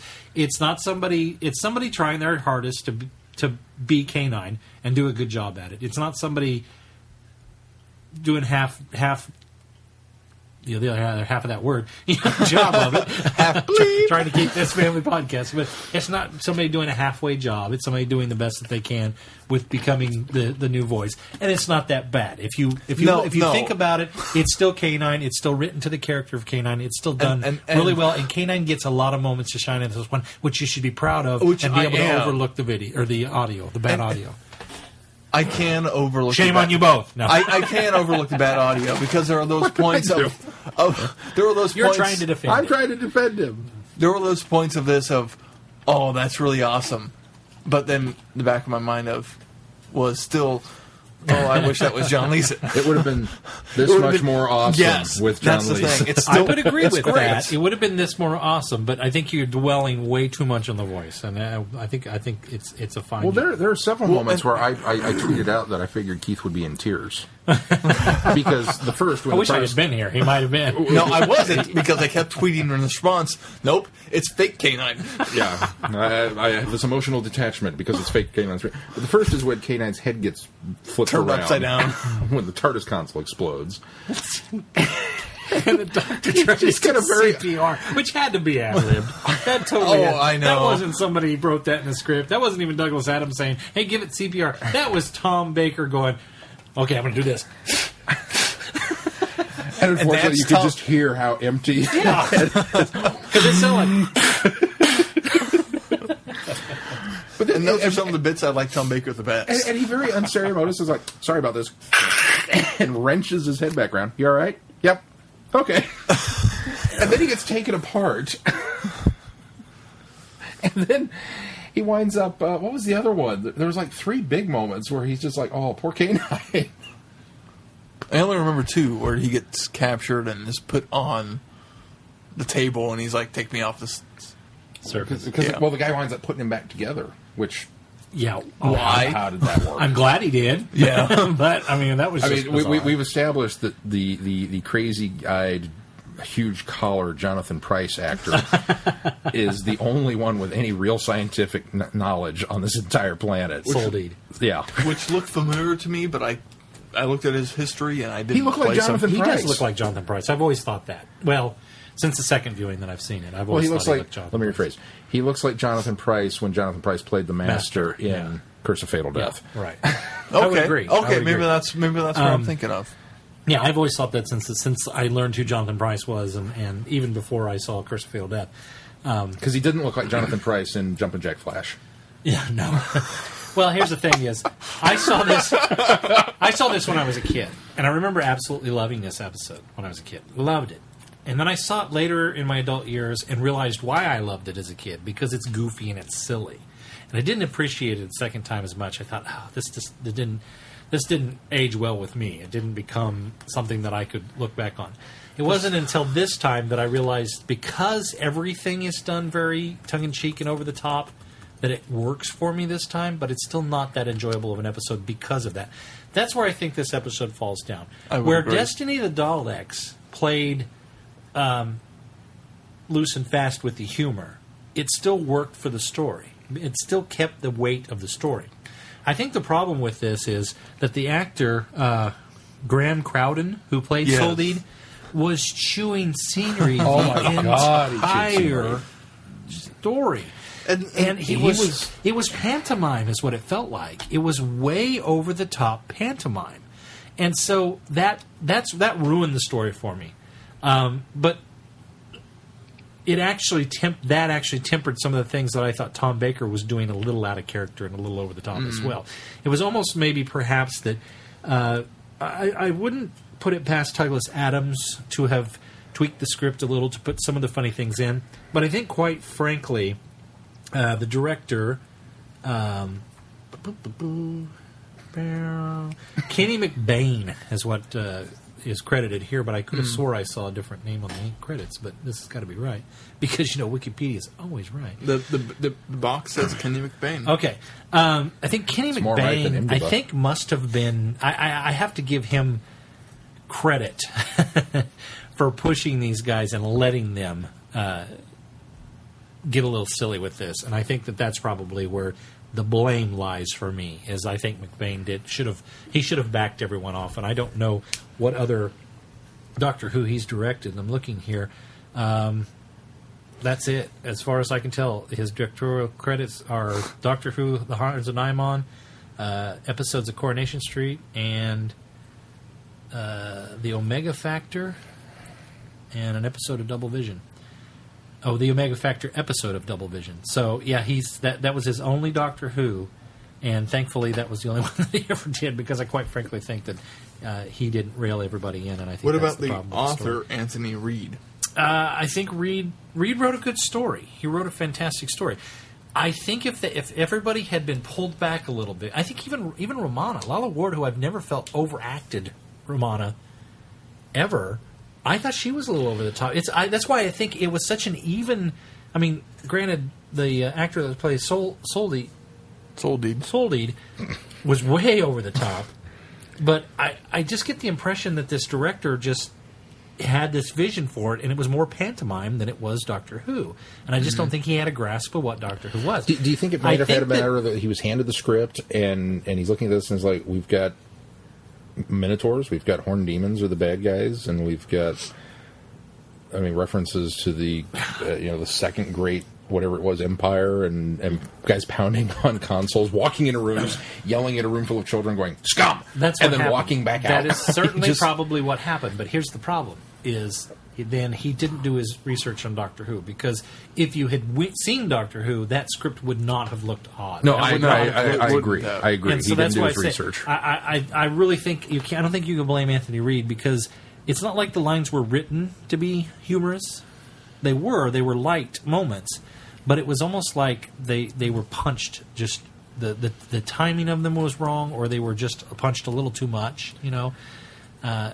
Overdone. That's what I don't like about this. It's too pantomime. It feels too corny throughout most of the episodes. I personally think that this, to me, going back, and I remember kind of the same thing. I remember liking it as a kid. I remember actually being scared by it. The Nimon scared me as a kid. This was one of those episodes that really was kind of like, and it was coming actually hot on the heels of the preceding episode is Nightmare of Eden, which is another one that scared me. This was almost the time that I kind of thought maybe I should stop watching this show because it's starting to get a little too much. And I remember as a kid thinking that anything that the Doctor was doing I was okay with because he was funny and he was, he was kind of keeping that light touch on things. But when he wasn't on screen, there were some horrible things going on that really frightened me as a kid. So I was going into this looking very forward to it. And then it started, and it's very light and funny, and the Doctor's falling over, and I've got to stop saying what could possibly go wrong. And then he falls over. It's uncanny, which that to me sounds like Douglas Adams wrote that. Yeah. That's a very Douglas Adams cadence to that particular type of dialogue. But it still very much fits for. Well, it fits for because that's who Douglas Adams wrote for. Yeah. It's the type of thing that Douglas went, this is a good fit with this. And so I think in his role as script editor, he probably went in and punched it up. Like maybe they didn't have enough script, which is why we get a good chunk of, what's inside the TARDIS in episode 1 is just because maybe we needed to stretch that a little bit. There were also a couple of really long recaps. Yeah, there really were. On. So I think maybe the script just wasn't quite long enough. Yeah, I hadn't thought about that was... That's another thing that drove me crazy about this is the fact that we backed so far up when we would start the next episodes. Yeah. So I think the script came in short. Since I didn't watch it this time on Friday Night Who, I actually found myself fast forwarding through not the opening sequence, but from after the opening sequence ended to the point where the cliffhanger would have been. Yeah. So I think Douglas Adams probably had a good hand in it and probably punched it up a little bit more than what we've been led on to believe. The problem that I had is that after we get through these funny bits with the Doctor and the wonderful stuff and that completely amazing visual graphic of him extending the shield doors down. Oh, yeah, that was really impressive. For 79, it was like, wow, man. Which is slightly... Of course, we're viewing this out of order. Is the graphic they should have used in Shada. When they're extending that door graphic. Oh, yeah. That's what it should have been in Shada. Yeah. Well, I mean, it was a different... It was a different idea. It's a different idea because in this one, the TARDIS is wedged stationary up against another object, not moving, versus but that graphic, in the time vortex trying to board another TARDIS. But still, that effect should have been similar. I agree. That's the image that when reading it, and he's talking about this bridge across the ship. That's kind of the image that I got. And so this would have been right before. Shada would have followed this. Would have followed it. This is now the season finale. Yeah. Because of Shada never getting aired. But, I mean, we've got all this great stuff at the beginning. The dialogue between him and the co-pilot, he's just kind of ignoring him, despite the fact the guy's got a gun at him. Well, and he even has a line of, notice how everyone's IQ drops when they pick up a gun? Which was fantastic. There's so much... Why don't you give me the gun, and that way I can keep an eye on myself and make sure I don't get up to anybody. What? Those are little things, though, that I could see Douglas putting in there. Yeah. I was fine with those. And that's what makes the first part of this so good. And I was sitting here very enjoyable, just rollicking, just all right. This is what I remember. This is going to be awesome, and I'm not going to be scared when the Nimon shows up. Well, then the Nimon showed up, and I wasn't scared. And then I began to realize the rest of the story is just not very good. I mean, it's an interesting idea that we've got these... I agree with you that the ideas are fantastic, that we've got these Nimon, and they're like locusts, and they move... But, okay, realistically, isn't that a very arduous process to go through to strip a planet of its resources? To send one guy to get in good with the crazy-eyed power that be and promise him all kinds of stuff and doll out a little bit of technology in order to get sacrifices and minerals so that you can build... a transporter that on the surface looks huge, and it can only beam over 2 guys at a time. And in order to do it, you have to create 2 black holes, artificially constructed singularities. Okay, wait, back up a minute. The physics of this don't really match up. Now, I'm willing to forgive it because it's 79 and we don't know a lot about black holes at the time. But I've seen Disney's The Black Hole, which was the same year. And that's not how that worked. It's an artificial one. Okay, I'll allow that too. Okay, it's Doctor Who. I'm going to let it go. We've got to bring over 2 Nimon at a time. That's it. And then the Doctor's line where he tries to justify it. Well, then they could help him and they could, they build another machine and do it exponentially. Did you see the size of this last one? I mean, he's got a whole complex with big demon horns on top. Yeah, but you get the impression that he didn't necessarily build that a lot of that was prepared for him. Right, yes. Well, because he's Lord Nimon. But still, I mean, okay, so these 2 guys are going to go and build something, and then they're going to go and bring 2 guys over. And then those 2 guys will invite 2 more guys. It's a pyramid scheme. Yeah. For an invasion tactic, I don't think it's feasible. I'm sorry. I don't think. I didn't have a problem with that. I never have a problem with the little nitpicky. Well, that's true. I nitpick and you don't. I was really surprised that Nimon, looking at it as a kid, this is a scary monster. I mean, this is a hulking, beastly, scary thing. Looking at it as an adult, scrawny with big heads. Looking at it as an adult, I was like, I was afraid of this. It's like if I put on a bullhead. He looks like a college football mascot. There should be cheerleaders with pom-poms shouting, "Go, Nimon, go!" I could cosplay as a Nimon. Oh, dude, we should totally do that for Galley. Big platform shoes and some fur. We got To heck this. with that, I'm going to cosplay as Solid. Well, we could probably make you a collar big enough, but you'd have to sniff a lot of glue to get your eyes to do that bug out thing. I liked the Doctor running through quarters, sticking stickers on things, and then going back for them and realizing they were. I mean, that was. And I didn't catch that as a kid. The Maze of the Minotaur. Oh yeah, I totally didn't make that connection with it. There's a lot of connections to Theseus and the Minotaur in this. The issue that I have with that is, it's like they borrowed that idea of the confusing labyrinth, but it's not explained well within the context of Doctor Who. It's like we're going to borrow this idea from Greek mythology, but the reason why it's is like not explained. It was just a reason to drop it in there so that the Nimons could be Minotaur-like, but it doesn't really explain the reasoning behind having to have the maze do that. That's what it felt like to me as well. That it's like, and that's where I think really the story falls down is couldn't we have gotten a little more on why this is all based, and some more about ancient mythology and the Doctor going, well, this is, they must have visited Earth at some point, and we never get any of that. It's just kind of thrown in there and then dropped. And that's sort of fixed in Seasons of Fear, but sort of. Yeah. Not really. Unfortunately, it's not Theseus. It's Mithral. Mithros. Yeah. Yeah. I just there was so much. It opened on such a high. Episode 1 is so good for me. I thought. And then it just slides downhill. And it's like, what happened here?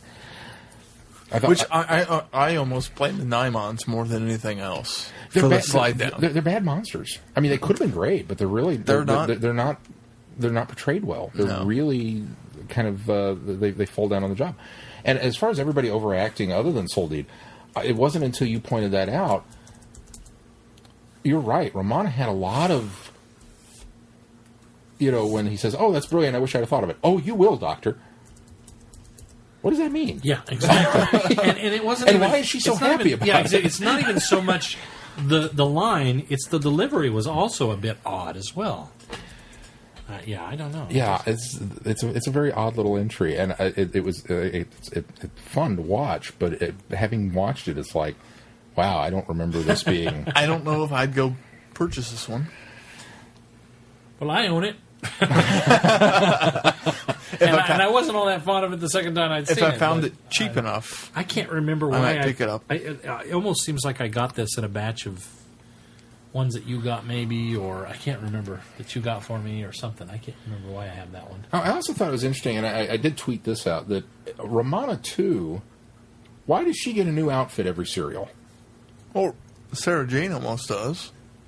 Yeah, Sarah Jane too. I mean, Why not? Well, I mean, compared to some companions like Nyssa, who is stuck wearing the same outfit, or Adric, or but you're also viewing it backwards. Well, no, I think part of that is the character. I mean, Leela clearly is the first one, but she even gets costume changes later on. Yeah. Because when she starts visiting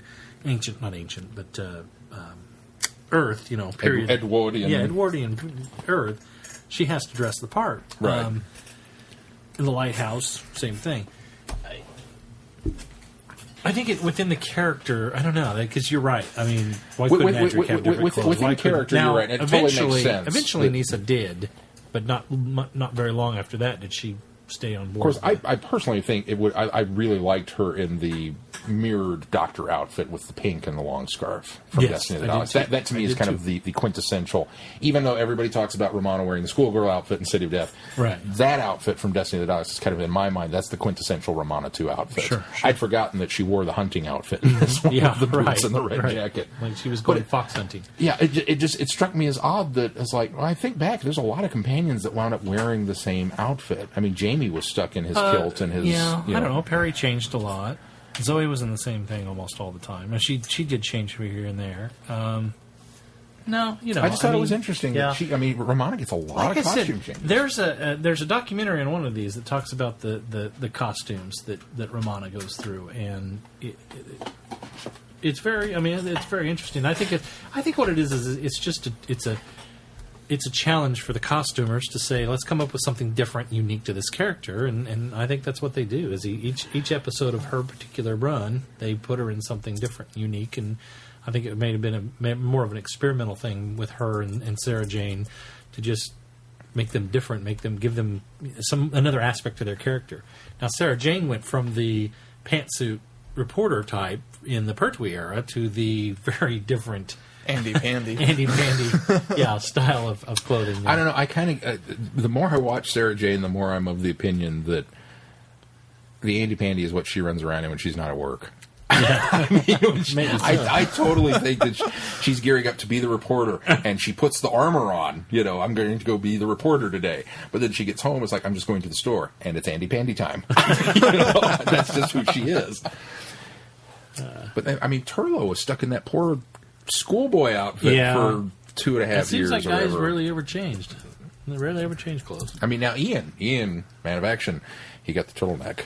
Yeah. He got that Bond turtleneck, that very classic black, you could be a spy anywhere in the world because you're walking into the bar with that turtleneck on. But, yeah, I don't know. So not so much on Horns of Nimon. Not so much. I mean, it's a fine story, and if you look at if you dig down into it, it's an interesting concept. It's a great story. If you dig down into it, it's just got a lot of issues on the surface, and that's it's one of my least favorite Fourth Doctor stories I've seen. Despite the fact that it's got so much K-9. And despite the fact that it's got good K-9, despite the voice. Yeah. It's just... He just won't get past the voice. I can't. But it's still one of the lesser 4 I've seen. Well, let's move on to Seasons of Fear, because I'm very curious to see what you guys thought of this one. On New Year's Eve, 1930, the Eighth Doctor lets Charley keep her appointment at the Raffles Hotel in Singapore, but his unease at what he's done by saving her life soon turns into fear. Sebastian Grail, immortal, obsessed, ruthless, has come to the city to meet the Time Lord. To the Doctor, he's a complete stranger, but to Grail, the Doctor is an old enemy. An enemy that many years ago he finally succeeded in killing. And this is his only chance to gloat. The Doctor and Charley desperately search human history for the secret of Grail's power and immortality. Their quest takes in 4 different time periods: the Hellfire Club, the court of Edward the Confessor, and the Time Vortex itself.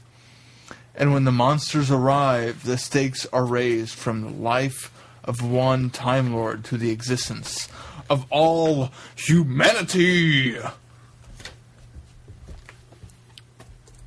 I'm not going to give it the horn. No but, bump. No bump for it from me.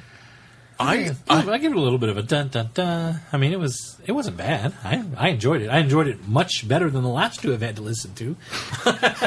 No, that's not true. I didn't like it as much as Genocide Machine, or not Genocide Machine. Apocalypse Element. Apocalypse Element. Oh no, you liked the last two. Were, Oh no, I liked the Apocalypse Element, well, and you're talking about the Fifth Doctor one. Yeah, no, that's not true. I liked what was the thing? Mutant Phase. I liked Mutant You liked Phase. Mutant Phase and Apocalypse Element. You did not like Land of the Dead or The one before that. Phantasmagoria. Phantasmagoria. There we go. Yeah, I had forgot we'd done the Dalek one specifically. This was head above. Nimon heads. They're really tall. I just want to get a scale there. Minuet in Hell, yeah. Minuet in Hell, I know. Why? Why do you got to keep going? Why is that your benchmark one? Because that is one of the worst. That's Just one of the ones I dislike the most. You're absolutely wrong. Screw you and your opinions. I like this. This one is interesting. First of all, I was glad to be revisiting the Eighth Doctor. We haven't heard from him for a while. We haven't done anything from him in a while, and we're right in line. We have of all of these, we have done the Eighth Doctor in order for his main line. There's a reason for that. and this is one of the key examples of that reason. And so I appreciate that. And so I really enjoyed that. What was confusing to me is why he's telling this story at the beginning. Because we haven't had that big finish. And so it's like he's narrating what's going on. You don't get the impression that he's necessarily telling one person. It's like he's telling this story. And so then I went and did this. That threw me off. It's not until later that you realize he's telling the story to somebody.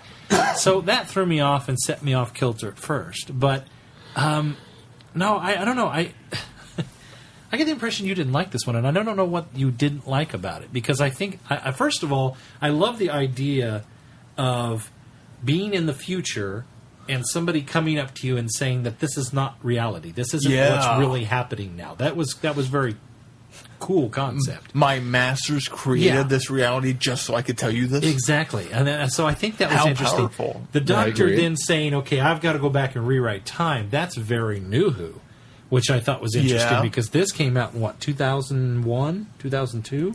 2002. So, I mean... It's also very much against, even though...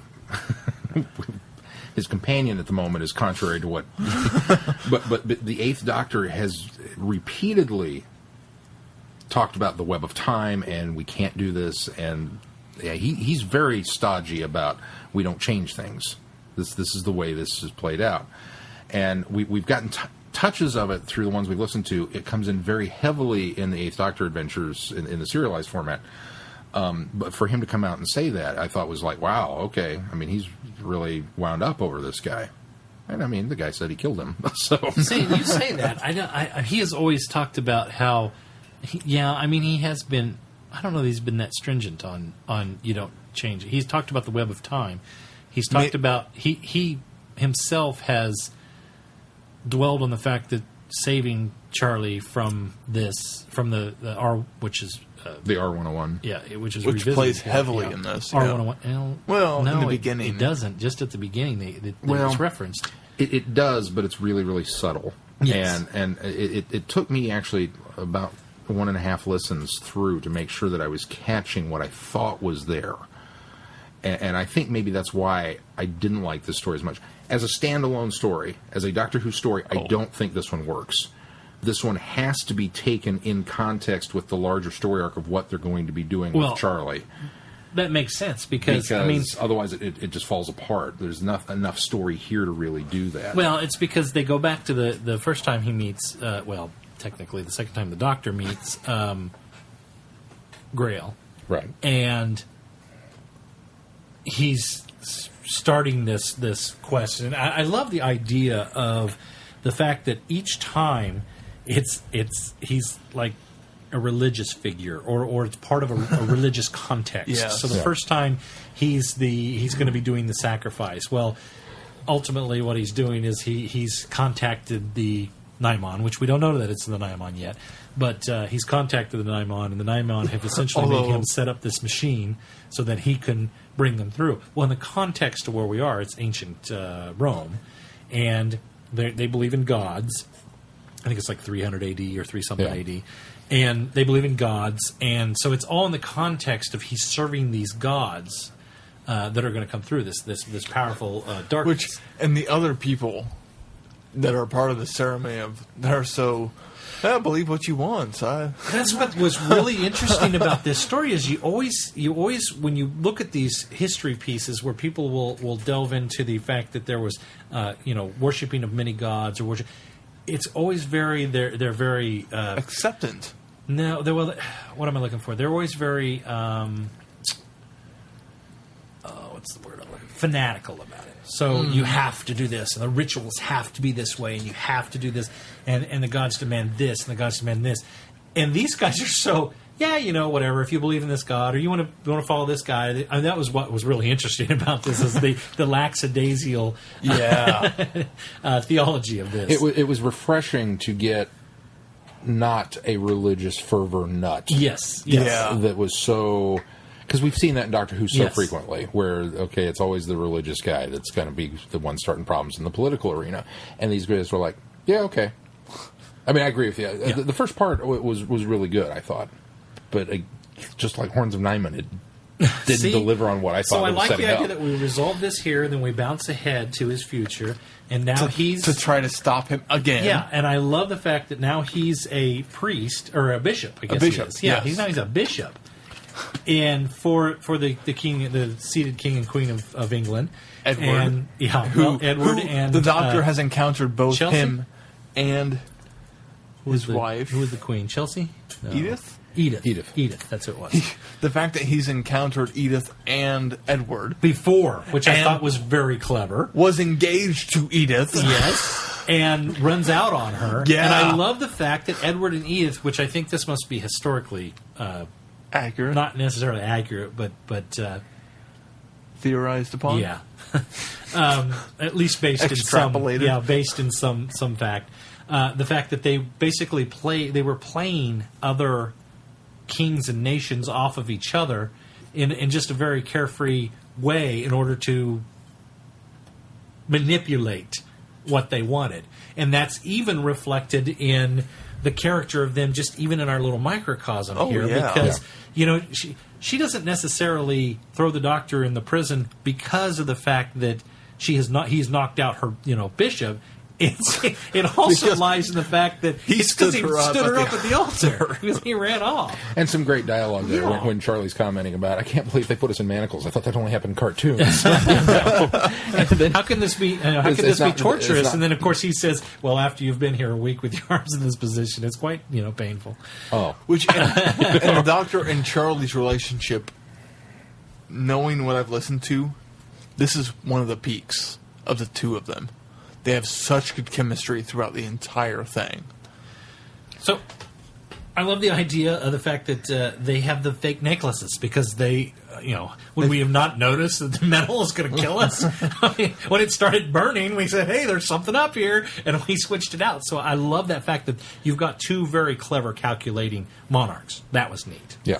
Yes. And then bouncing ahead to the next, which is kind of our third part of our three-part act here, or technically, well, and then there's an epilogue. Four. Well, there's an epilogue. Three and an epilogue Yes. is more accurate. Because I think there's a prologue, 3 acts, and then an epilogue. It really is how this is set up. Yeah, that is. So then we go to the next, and then that's where everything kind of culminates It's at that point we realize that it's actually the Nimon. The Nimon are the cliffhanger of episode 3. Right, Yeah. that's right. And then it's then that we really get the action in the setting up, and we're introduced to Lucy and her father, her papa, Yeah. which really isn't her papa. And I love the fact that, again, we've got another pair of shysters here that are working their own game, and that's revealed as we go along. I that's what I like. It was elements of this that I absolutely loved and thought was a lot of fun and was written really well. Not to mention, Keith was touching on this a little bit, but the partnership between Charlie and the Doctor is fantastic. The Yeah. chemistry is wonderful here. Well- They feel comfortable with each other now. They're playing off of each other as companions that have been together for a while, and I like that. It's now they feel comfortable together. They basically recognize each other's quirks and they recognize each other's strengths, and I like that a lot. Well, and Charlie still kind of holds a flame for the Doctor. I mean, he smells of honey and all of that stuff, but at the same time can feel comfortable enough with him that she can ask if the Hellfire Club had orgies. I think, well, India Fisher's phenomenal as Charlie. I mean, she's been good. The character of Charlie, I've kind of felt, has kind of bounced up and down depending upon. Sometimes they write her almost as a little too, I'm that headstrong, independent Amelia Earhart kind of woman, you know. And she's got moments of that. Yeah, and she is, but yet sometimes it's a little over the top. She's always portrayed well by India Fisher, and you're right. The chemistry between her and Paul McGann is just phenomenal. They are the two best parts of this story. And I love the tie-ins back to the first story of her escape, and she thinks that she is the cause of this paradox. Yeah, I did like that. I like that a lot. She's questioning that, and the Doctor's, of course, trying to reassure her. Well, and I very much like the fact that we're starting to get some traction on that idea. That his actions with the R101 may not have been as simplified as cut and dried as what even he kind of hoped that they would turn out to be. And he even has the line of, "What, I can't save one human?" Yeah. Yeah, that's what the thing is. He is completely trying to rationalize and trivialize it, because I think he, on the grand scale, knows he's really screwed something up. Yeah. But he's trying to convince himself that he hasn't. Yeah. Well, and then when he comes later, re-listening to this, not knowing what comes later. But I don't know what comes later. I don't know. I don't know what comes later either. I do, and I'm viewing this as a second viewing. Other than what I have done my research on. I wasn't trying to shut you down. I'm teasing you. Other than what I've done my research on up to this point, as required for the podcast, I don't know what comes later either, and I don't want to know. I'm enjoying the mystery. But again, that's where I think this particular installment of it just doesn't quite work, because all the rest of them have been, here's a tight little contained adventure with the Eighth Doctor and Charlie. Oh, and you remember that one thing that we kind of left dangling from the one before? Here's another little piece. Yeah. Well, this one, we get several pieces, but I don't think we really get enough of the story. In fact, the story in and of itself, as you pointed out, it's really broke up into 3 acts. Yeah. The first episode, not including the prologue, is a tight little contained story. And then there's another one that's pretty much the same story. Essentially, yeah. And then there's another one. It's the same story over and over. But I like Grail's decline. I mean, he's had so long on Earth. He's seen people of the characters live and die. He's had lives live and die. That all happened by the time they encountered him in the second episode. Yes, so then it was that's realistic. Well, no, I agree. This is a great example of why immortality sucks. Speak for yourself. I still do it in a heartbeat. There are vampire stories that try to touch on this and don't do as good of a job as this story. He has seen subtly so done. much. I would agree with Keith. And it's subtly done, but it's done well. Yeah. Especially in that second. And then by the time he comes to the third, he's so far from where he began. He's barely human. Yeah, I agree. And then the fact that how they resolve it of his past self killing his future self is fantastic. It is a great exploration of immortality. And oftentimes when I've thought of immortality, this is how I viewed it. That it would be horrible.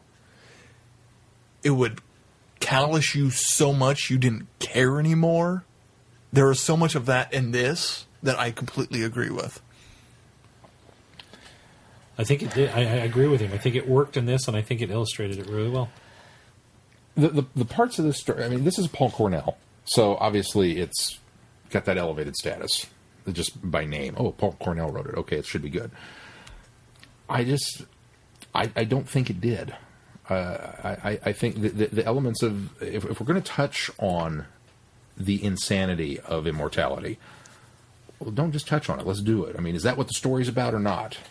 Because it really wasn't. The story was about the Doctor trying to find out how this guy killed him. Right. But then we get 3 separate instances of their meeting up and the Doctor foiling the plan in such a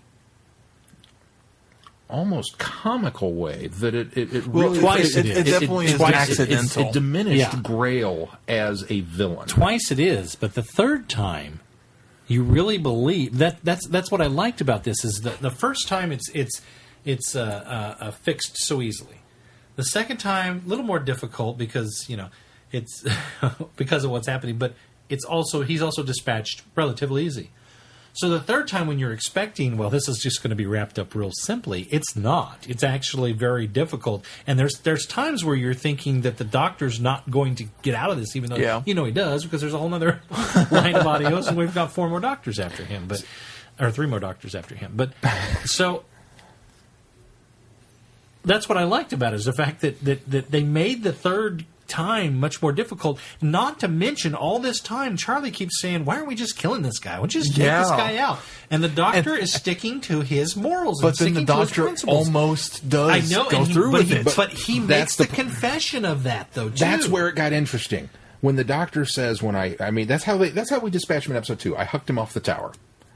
And then we get this great bit of dialogue between them, and again, really illustrating the chemistry between the two.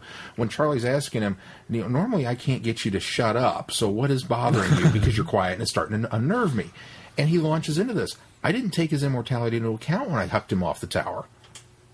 There was a part of me that really wanted to kill him, and I thought, ooh, okay, now we're getting somewhere. Dropped. No, we didn't go anywhere with it. Because he's the Doctor and he's the hero. But I liked that glimpse. He kept dwelling on it, and she said, "No, but you didn't." And you but that was the end of that discussion. And I loved that. I love the fact that Charlie showed how much faith she has in him at that point as well. That she knew he wouldn't. That was great for her because it showed her faith in him. It diminished the character building they were doing with the Doctor. Because it was just like, you're right. Okay. It didn't work. It didn't because first of all, they placed the fact that he thought about it. So then what happens is in that third part, you're thinking, what is he going to do? He's going to have to kill this guy. There's no other way around this. Rises above that and doesn't. I know, but that's the beauty of it is you think he's going to have to go there just because they placed that idea. They planted that idea that he was toying with the idea that he was going to do it, or he felt like he was going to have to do it. And so that's why the beauty of it is the fact that he has to. It was the Doctor realizing that, hey, I can't go into that primal urge that I had before, so I've got to play this differently, and he does. And that's where you're sitting there going, how is he going to dispatch of him? They're going into this dual. He's got to. And I love the fact that another opportunity for the Doctor to sword fight. I love the fact that we go back to. I should ruin shirts. I love the fact that we go back to ancient times, and young Grail dispatches himself. I thought that was a wonderful way to tie this up. So the Doctor didn't have to do it, but the Doctor fixes the situation by putting us back into that area in order to do it. I don't know. Maybe I'm being too critical. The Nimon are almost second note in this story. They really are, because they're not revealed until much later. And having listened to this first before watching Horns, it's almost like Nimon is just a weak adversary. I agree. After listening to this one, which is fine. I don't have a problem. This is something that I want to know from you guys, because we kind of spoiled it by setting this up as a Nimon archive, knowing that they're in this story. So then, when they're the big reveal of Part 3, the Nimon are back. It was kind of like, yeah. I mean, come on, let's get to the stuff. And I'm sorry, having just watched Horns of Nimon. The Doctor should have picked up on that a lot sooner. We've got a fake black hole out here. We've got technology. We've got this. Yeah, when he talks about the metal egg, and he's just, I should have known this sooner. I should have figured this. He even admits, I should have figured this out sooner. Now, admittedly, I'm fine with those things. I'm 39. He says it. And I have forgotten more than I care to think about. The Doctor's in the 900 something at this point, so it's probably getting harder and harder and harder for him to keep tabs on everybody who's crossed swords with him at one point or another. So I love all the references to the Horns and that carry over 2 seasons of Fear. Yes. It was watching Horns that made me appreciate Horns more, knowing what Seeds of Fear placed, what they use. See, I think, again, if we're going to have the Nimon in this, I'd have rather had more about the Nimon. I would have rather had... You've got this opportunity to take a villain and expand on them and make them interesting and kind of fill in some of the gaps with this broad stroke paintbrush and let us see what's going on.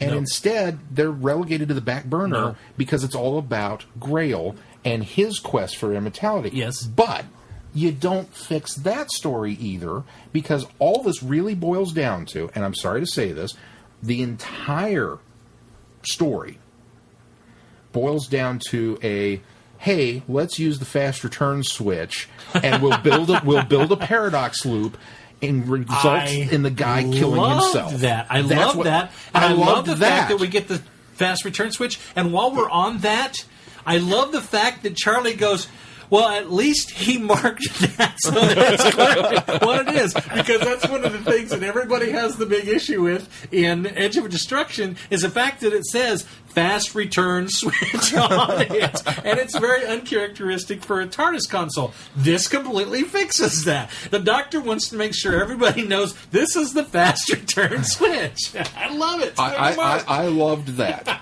I felt cheated that we had to build all of this other stuff up in order to set this nifty little...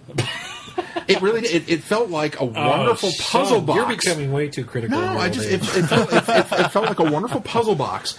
But you made me go through one of them heavy-duty industrial plastic jobs with the twisty ties that they put on new toys to get to this thing. And by the time I got through all of the wrapping, I didn't care what was in the package anymore. Sean, it was a fun ride.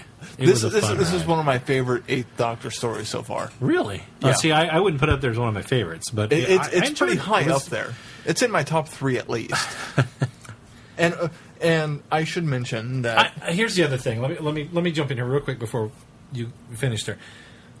The nice thing about this is it really, to me, felt like a story to set up something grander that's coming. And that's all it needed to be. Once it got to that... That's part of why I enjoyed this so much. And I kept thinking this whole time as we were doing this, especially from the beginning when he said, my masters have set up this illusion so that I could be here to tell you this.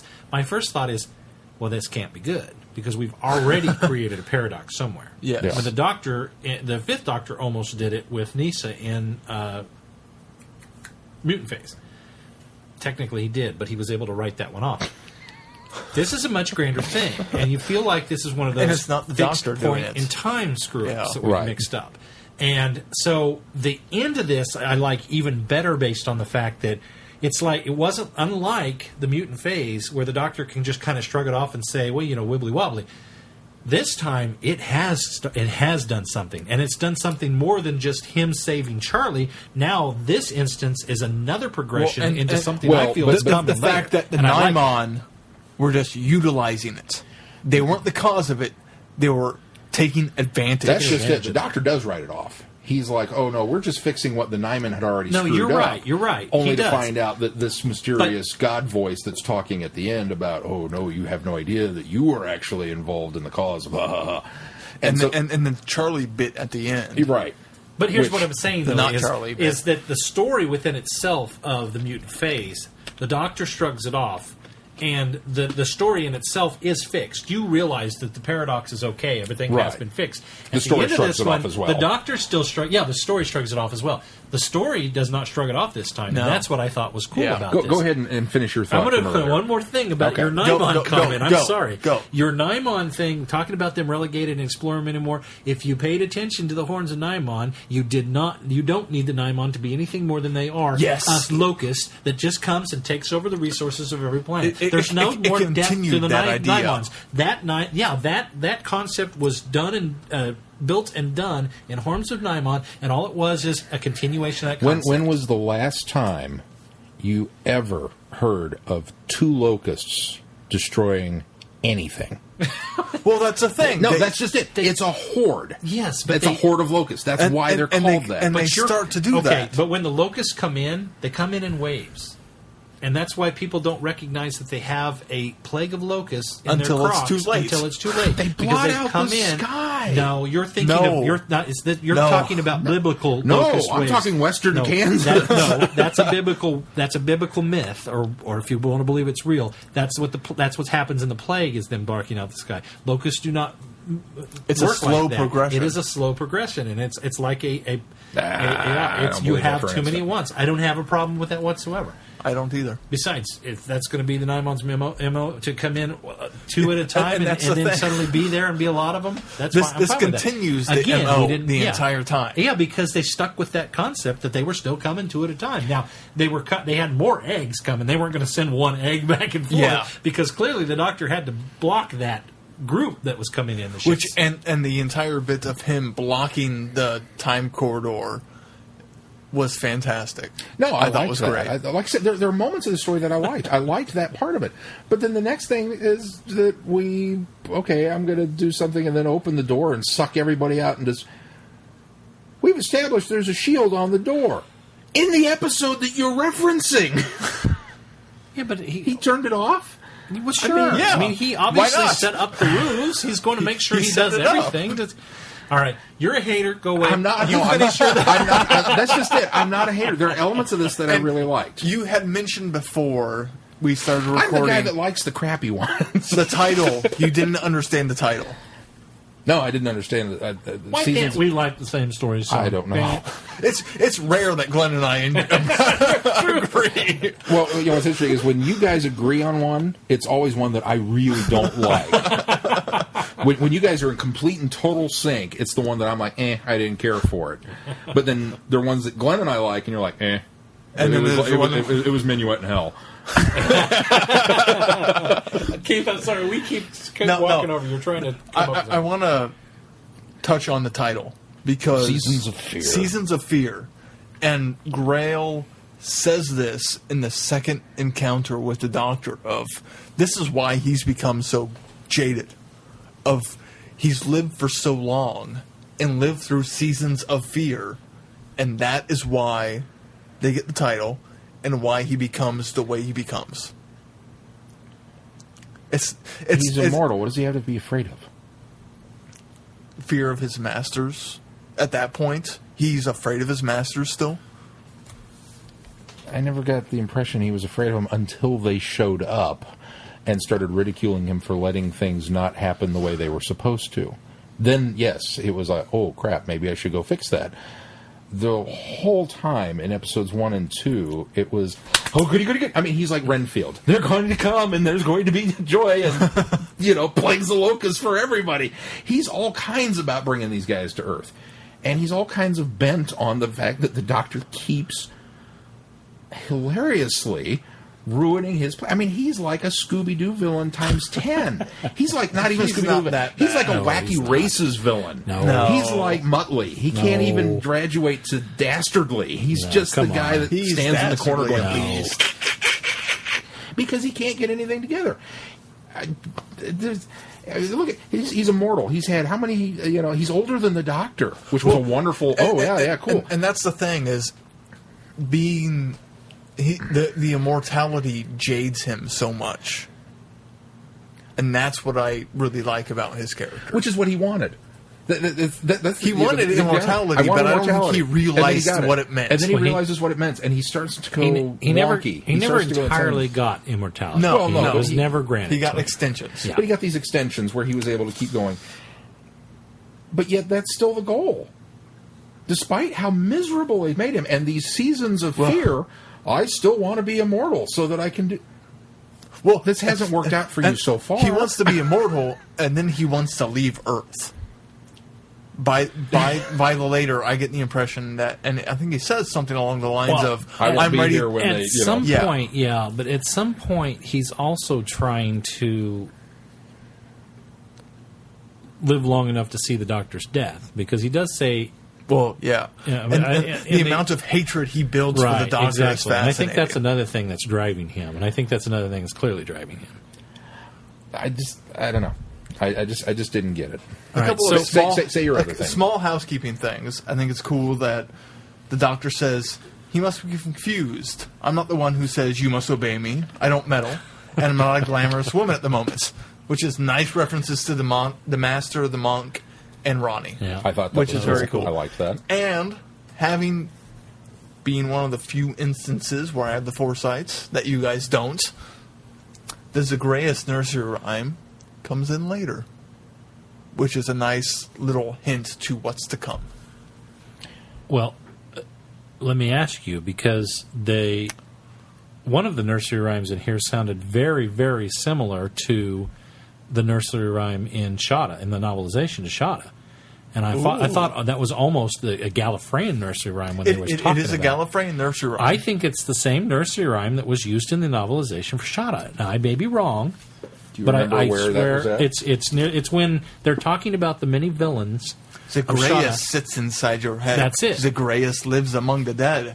Zagreus sees you in your bed and eats you when you're sleeping. I swear that's one of the ones. That's what we hear in this story. I swear that is one of the ones that is recounted in Shada when they're talking about all of the different baddies from Gallifrey and Romana. In fact, I think it's Romana that recounts the...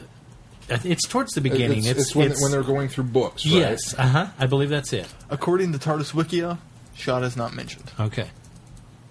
But Shada may be new enough that they haven't updated it yet, too.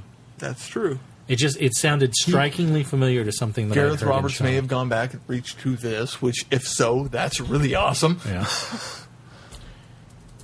But it's a nice setup to what's to come for the Eighth Doctor. And let's talk about the Dalek, because that's also going to be something that's the going to Dalek reference, which is did you catch that, Sean? I did. The catch metal that. beast that they were attacking, and you screaming, screamed out of it was out of place. It was horribly out of place, and it's not explained. Right now, again, because I've done research up to this point, you know that it comes along later. I know that it's going to be fixed later. Yeah. So all of my vehement hatred that you seem to think I have for this episode, I'm willing to temper it because, as I said, it feels like the linchpin in the middle of a much bigger story arc. See, that's and just I'm it. hoping that's one of the things those I think later of this. stories will fix this for I me. will agree with you that this can't be a standalone story. I would totally agree with you, but based on the fact that this is a monthly line of audios, I don't think they really intend for very many people to go into these bouncing around, which fortunately we haven't done with the Eighth Doctor. With 8, yes. Right. Now, I do just enough research to try and keep us. That's good. I think that makes sense. And I think that's what excited me. That's what until I told you. Yeah, that's true too. That's what excited me more about this when I was listening to it was the fact that I really felt that we were setting up. We were all along. It's like you said. We've had small mentions of him taking and saving Charlie. We've had this real thin overarching within the stories. And now I'm finally getting that payoff of, they're setting us up for something. And I think maybe that's what's added to my enjoyment of this is I'm going, okay, this is going to become a much grander thing. And just reading through and him talking about the Zagreus nursery rhyme, the Dalek being mentioned and knowing that it's going to be part of something later. I love that. I absolutely think that's fantastic. I do want to point out here that coming from the Big Finish Companion, Volume 1, written by Richard Dimmick, it does say that the opening of this play has an opening voiceover, which is an homage to the Doctor Who TV movie. I thought it would. I thought we could get through a large chunk of setup more quickly via the voiceover. Paul says, I didn't feel I had to avoid doing that because the form had already set it up. That's true. I didn't. And that voiceover sets up later too. Yeah, it ties in later. First listening, I found it unsettling, but then once it tied in, I was okay with it. Well, yeah. Once you get to the end and they kind of reveal why he's narrating this a little bit, which again, the why is still I didn't think terribly clear. Even listening to it a second time on my 1.5 go throughs, there was like, okay, I understand that he's talking to somebody, but it's not entirely clear until later. It's not. Yeah. It's not clear exactly what is happening. And again, I hope this is going to be fixed later, so that all of a sudden I can go back and go, oh, Seasons of Fear suddenly makes sense because it doesn't honestly, right now. I think it will. Now, one of the things that I thought was interesting is, and I happened to notice that this is mentioned on Wiki, which is what triggered it in my brain because I heard it at the time, and it bothered me that both the Doctor and Charlie reference Benjamin Franklin being a president of the United States, which he was not. No, now, right. I've had this argument with people in school that he was. Yeah. And I want to uncategorically state Benjamin Franklin Was not Never. while a genius and a great and a wonderful man, statesman. and a wonderful statesman and postmaster general and an ambassador to France at one point, An inventor. was never president of the United States ever. Period. The end. Yes, he is on our U.S. currency. He still was never a president. He was never a of the president. The United only States. non-president on our And U.S. that, currency. I had to back that up and listen to it again to make sure I heard that because I thought, wow, that is a very blatant mistake right there. Yes. Well, now, and that's what, and That was my I one complaint wondered about the at the story. time, is this, because as we've pointed out, that we're not experts in English royalty, monarchy history, and we quite often make mistakes on that. And I wondered, well, is this an instance of the guys at Big Finish not necessarily knowing American history to that point of making that mistake, or is this an example of time contamination, as Wiki suggests, that maybe this is a purposely planted mistake, and that this is how bad whatever is coming has Well, created that's a good way to this say, fracture. oh, we made a mistake, but let's pretend we didn't make a Yeah, mistake. I mean, that's true. we don't know. It could go either way. I believe that more. Yeah. I mean, I would like to believe that they do their research over there, especially Paul Cornell. I would like to believe that he does his research over there. I should tweet him and ask. So we just listened to Seasons of Fear. Was this on purpose or not? But I'm hoping that's one of those little nuggets. Spoiled something for me. Yeah. What are you reading your book for? What? Yes. They're having whispered conversations back and forth now. Oh. Sorry, I'm much more excited now. I don't want to spoil it for you because I've already don't spoiled it wanna for me, but now I want to qualify that something in there is okay. So, I think this is one of those many, many nuggets that were dropped in here to kind of illustrate that we're going to get some traction on what's going on. This is going to become so much better, trust me. Yes. just from the one thing I've that listened I saw. to it. Trust me, it's going to makes this better. Well, like I said, it's an Eighth Doctor adventure. You I'm there. even warned us at one Yes. point. Yeah. They had me at It hello. starts to blur. Paul at a McGann point. has the opening line, and I'm like, I'm with it. I'm here. I'm happy. It's just not my favorite so far. Anyway, at the end of this thing, we've got something that is taking the form of Charlie. Yes. Yeah, and That's- It's based on the That's paradox. The big That's what's thing cool. that's That's what's cool. comes in later. That's what's cool. shopping. So, I do want to point one more thing out. I was reading in here, which I get after you guys for doing this. But Paul Cornell. Quit reading on the internet. No, Paul Cornell. This is actually from the Big Finish Companion as well. Richard Paul Denick. Cornell was not happy with the original draft. At the end, modern Grail killed Ancient Grail, as opposed to the other way around. Before Ancient Grail had gained the power from his masters, he explained, which led to the time paradoxes and multiple copies of the Doctor and Charley. And then he says, I don't it was like that as horrible. much. Yeah, That's what he says. It was horrible. that doesn't make sense. So anyway, there's I'm so excited now. I can't believe they would put that down there though, because it's That's not, a huge spoiler. yeah, it's not that's not clear in the audio. No. I guess they assume anybody who'd pick up the Big Finish Companion would have listened to it all the way through. Well, shame on them. That's all right. That was a good spoiler. Because I didn't know that coming in later. Listening to it without the spoilers. Right. It's, yeah. Cool. All right. You're still looking for that nursery, right? You've got me I don't really think curious about it now. Zagreus was mentioned in Shada. So that- Zagreus that's- was not one of the... That's something I would have keyed in on because I know who Zagreus is. Oh, okay. Having listened to the Eighth Doctor stories, I know about Zagreus, and I would have keyed in on that on Shada. I'm not seeing it in here. They At do least not in reference that section. one of the other ones, or several of them, Zagreus was a character in Gallifreyan Nursery Rhyme and a boogeyman to the Time Lords. I swear Yes. that's in. I swear that's in Shada. It's not in Shada, though. I swear that's in Shada. I'm telling you. You went to TARDIS Index File? Yes, that's where I was. The TARDIS Wikia. There's the And I would have pointed out. Oh, is there's in a there, and there's a but- story called The Legend of Zagreus. Okay. Yes. I don't see anything And about an episode and a story called Just Zagreus, Ah. which we come up on later. Gotcha. Which is where the character is fully explored. At any rate, as with most of the Paul McGann Big Finish, I'm excited to see what comes next. Yes. I will say that. I mean, it's definitely whet my appetite. What are you doing? For, if you want to keep looking, this is where we're finding books. Yeah. I didn't see it, but I'm convinced. I can't remember where it is in there. I just swear I heard that. There's a similar nursery rhymes horror story to it, because the main guy in Shada that he's going to release is one of the feared ones, right? Right. Yeah. I think that's what you're confusing with. Well, no, because there's a whole list of them, and they go over Yeah, them. and They're talking about them. That's what I just turned One is to. the witch. One is the. Oh well, maybe I'm not in the same part.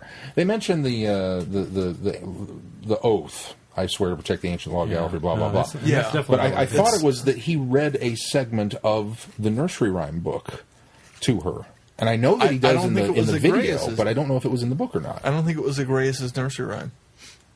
It may not have been. Because I sure didn't key into it, and I am fully aware of Zagreus and what comes. Okay. Because I, for once, have foreknowledge that you guys don't. Yeah, it's interesting for Keith to be ahead of us and knowledge of something that we don't know. Rare. It's weird, isn't it? And as soon as we catch up with the Eighth Doctor, it will never happen again. Feeling out of touch with the natural order of things. What's next on the schedule, Sean? Well, next on the schedule, uncharted territory for me because I've not seen this. Next week for Friday Night Who, we get Time Flight with Peter Davison, the Fifth Doctor. And another Peter Davison. Well, that one I did on purpose. I wanted to do two Peter Davisons. They both have elements. The Big Finish mainline number 10, Winter for the Adept. I have heard. Which features Peter Davison and Nyssa, and actually does fall in line next in the Peter Davison Nyssa adventures. Nice. So I'm trying to keep. We did skip over one, but it was the Fifth Doctor and Perry, so I didn't feel too bad. This is next in line as far as that continuing that goes. would boggle my mind. Which I've read that as well. So. You've read it, or listened to that as well. Sorry, I'm going to spoil it. I didn't like this one either, but I'll wait until this next one week to go with it. This one's better than Phantasmagoria and Land of the Dead. In fact, there's a mention of something in Land of the Dead on here. Is this better than Mutant Phase or not as good? No, not as good as Mutant Phase. But we'll get to that. And then, I don't know, because I was feeling silly, and I thought, well, we should do the two time ones relatively close to each other. The following week, we do Time Lash with Colin Baker. And then we get a Colin Baker audio adventure to pair up with it on our next show, Whispers of Terror, which is number 3 in the main line. So. I think that works. And then... Nothing beyond that point is canonical. Then I'll be on holiday. We have one more. We have one more. Oh, we do. We for Friday Night Who on the 17th, the night before the big day. Yes. For Keith's wedding, we're going to do Keith's favorite episode, which is Vincent and the Doctor.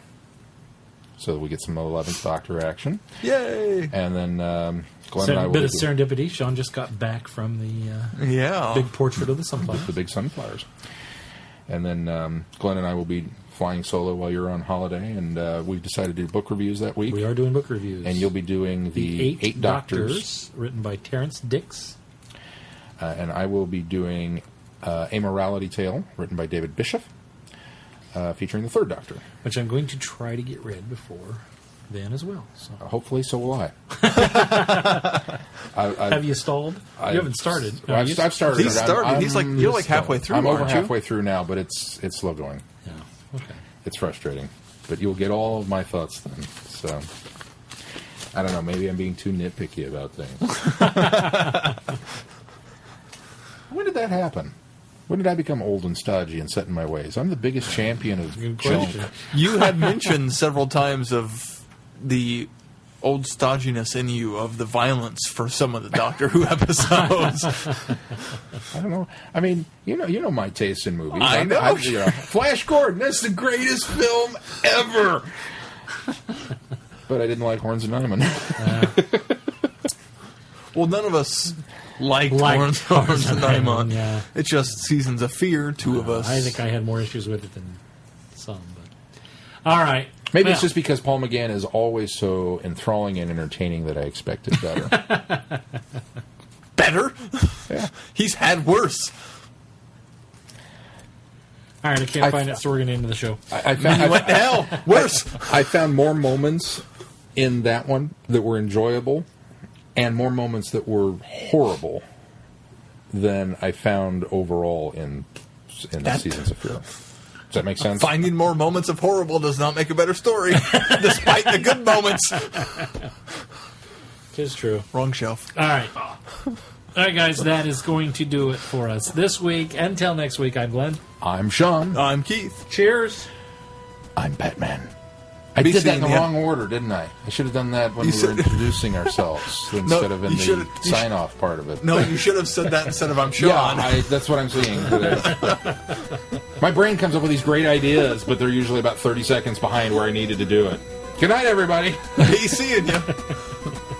Do you want to do it over so you can get the gag in? Yeah. All right. It's better him getting it wrong. It's more true to life. You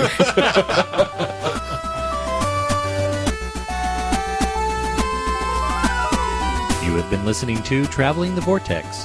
Doctor Who and all of its associated programs are owned and trademarked by the BBC. No infringement is intended or implied.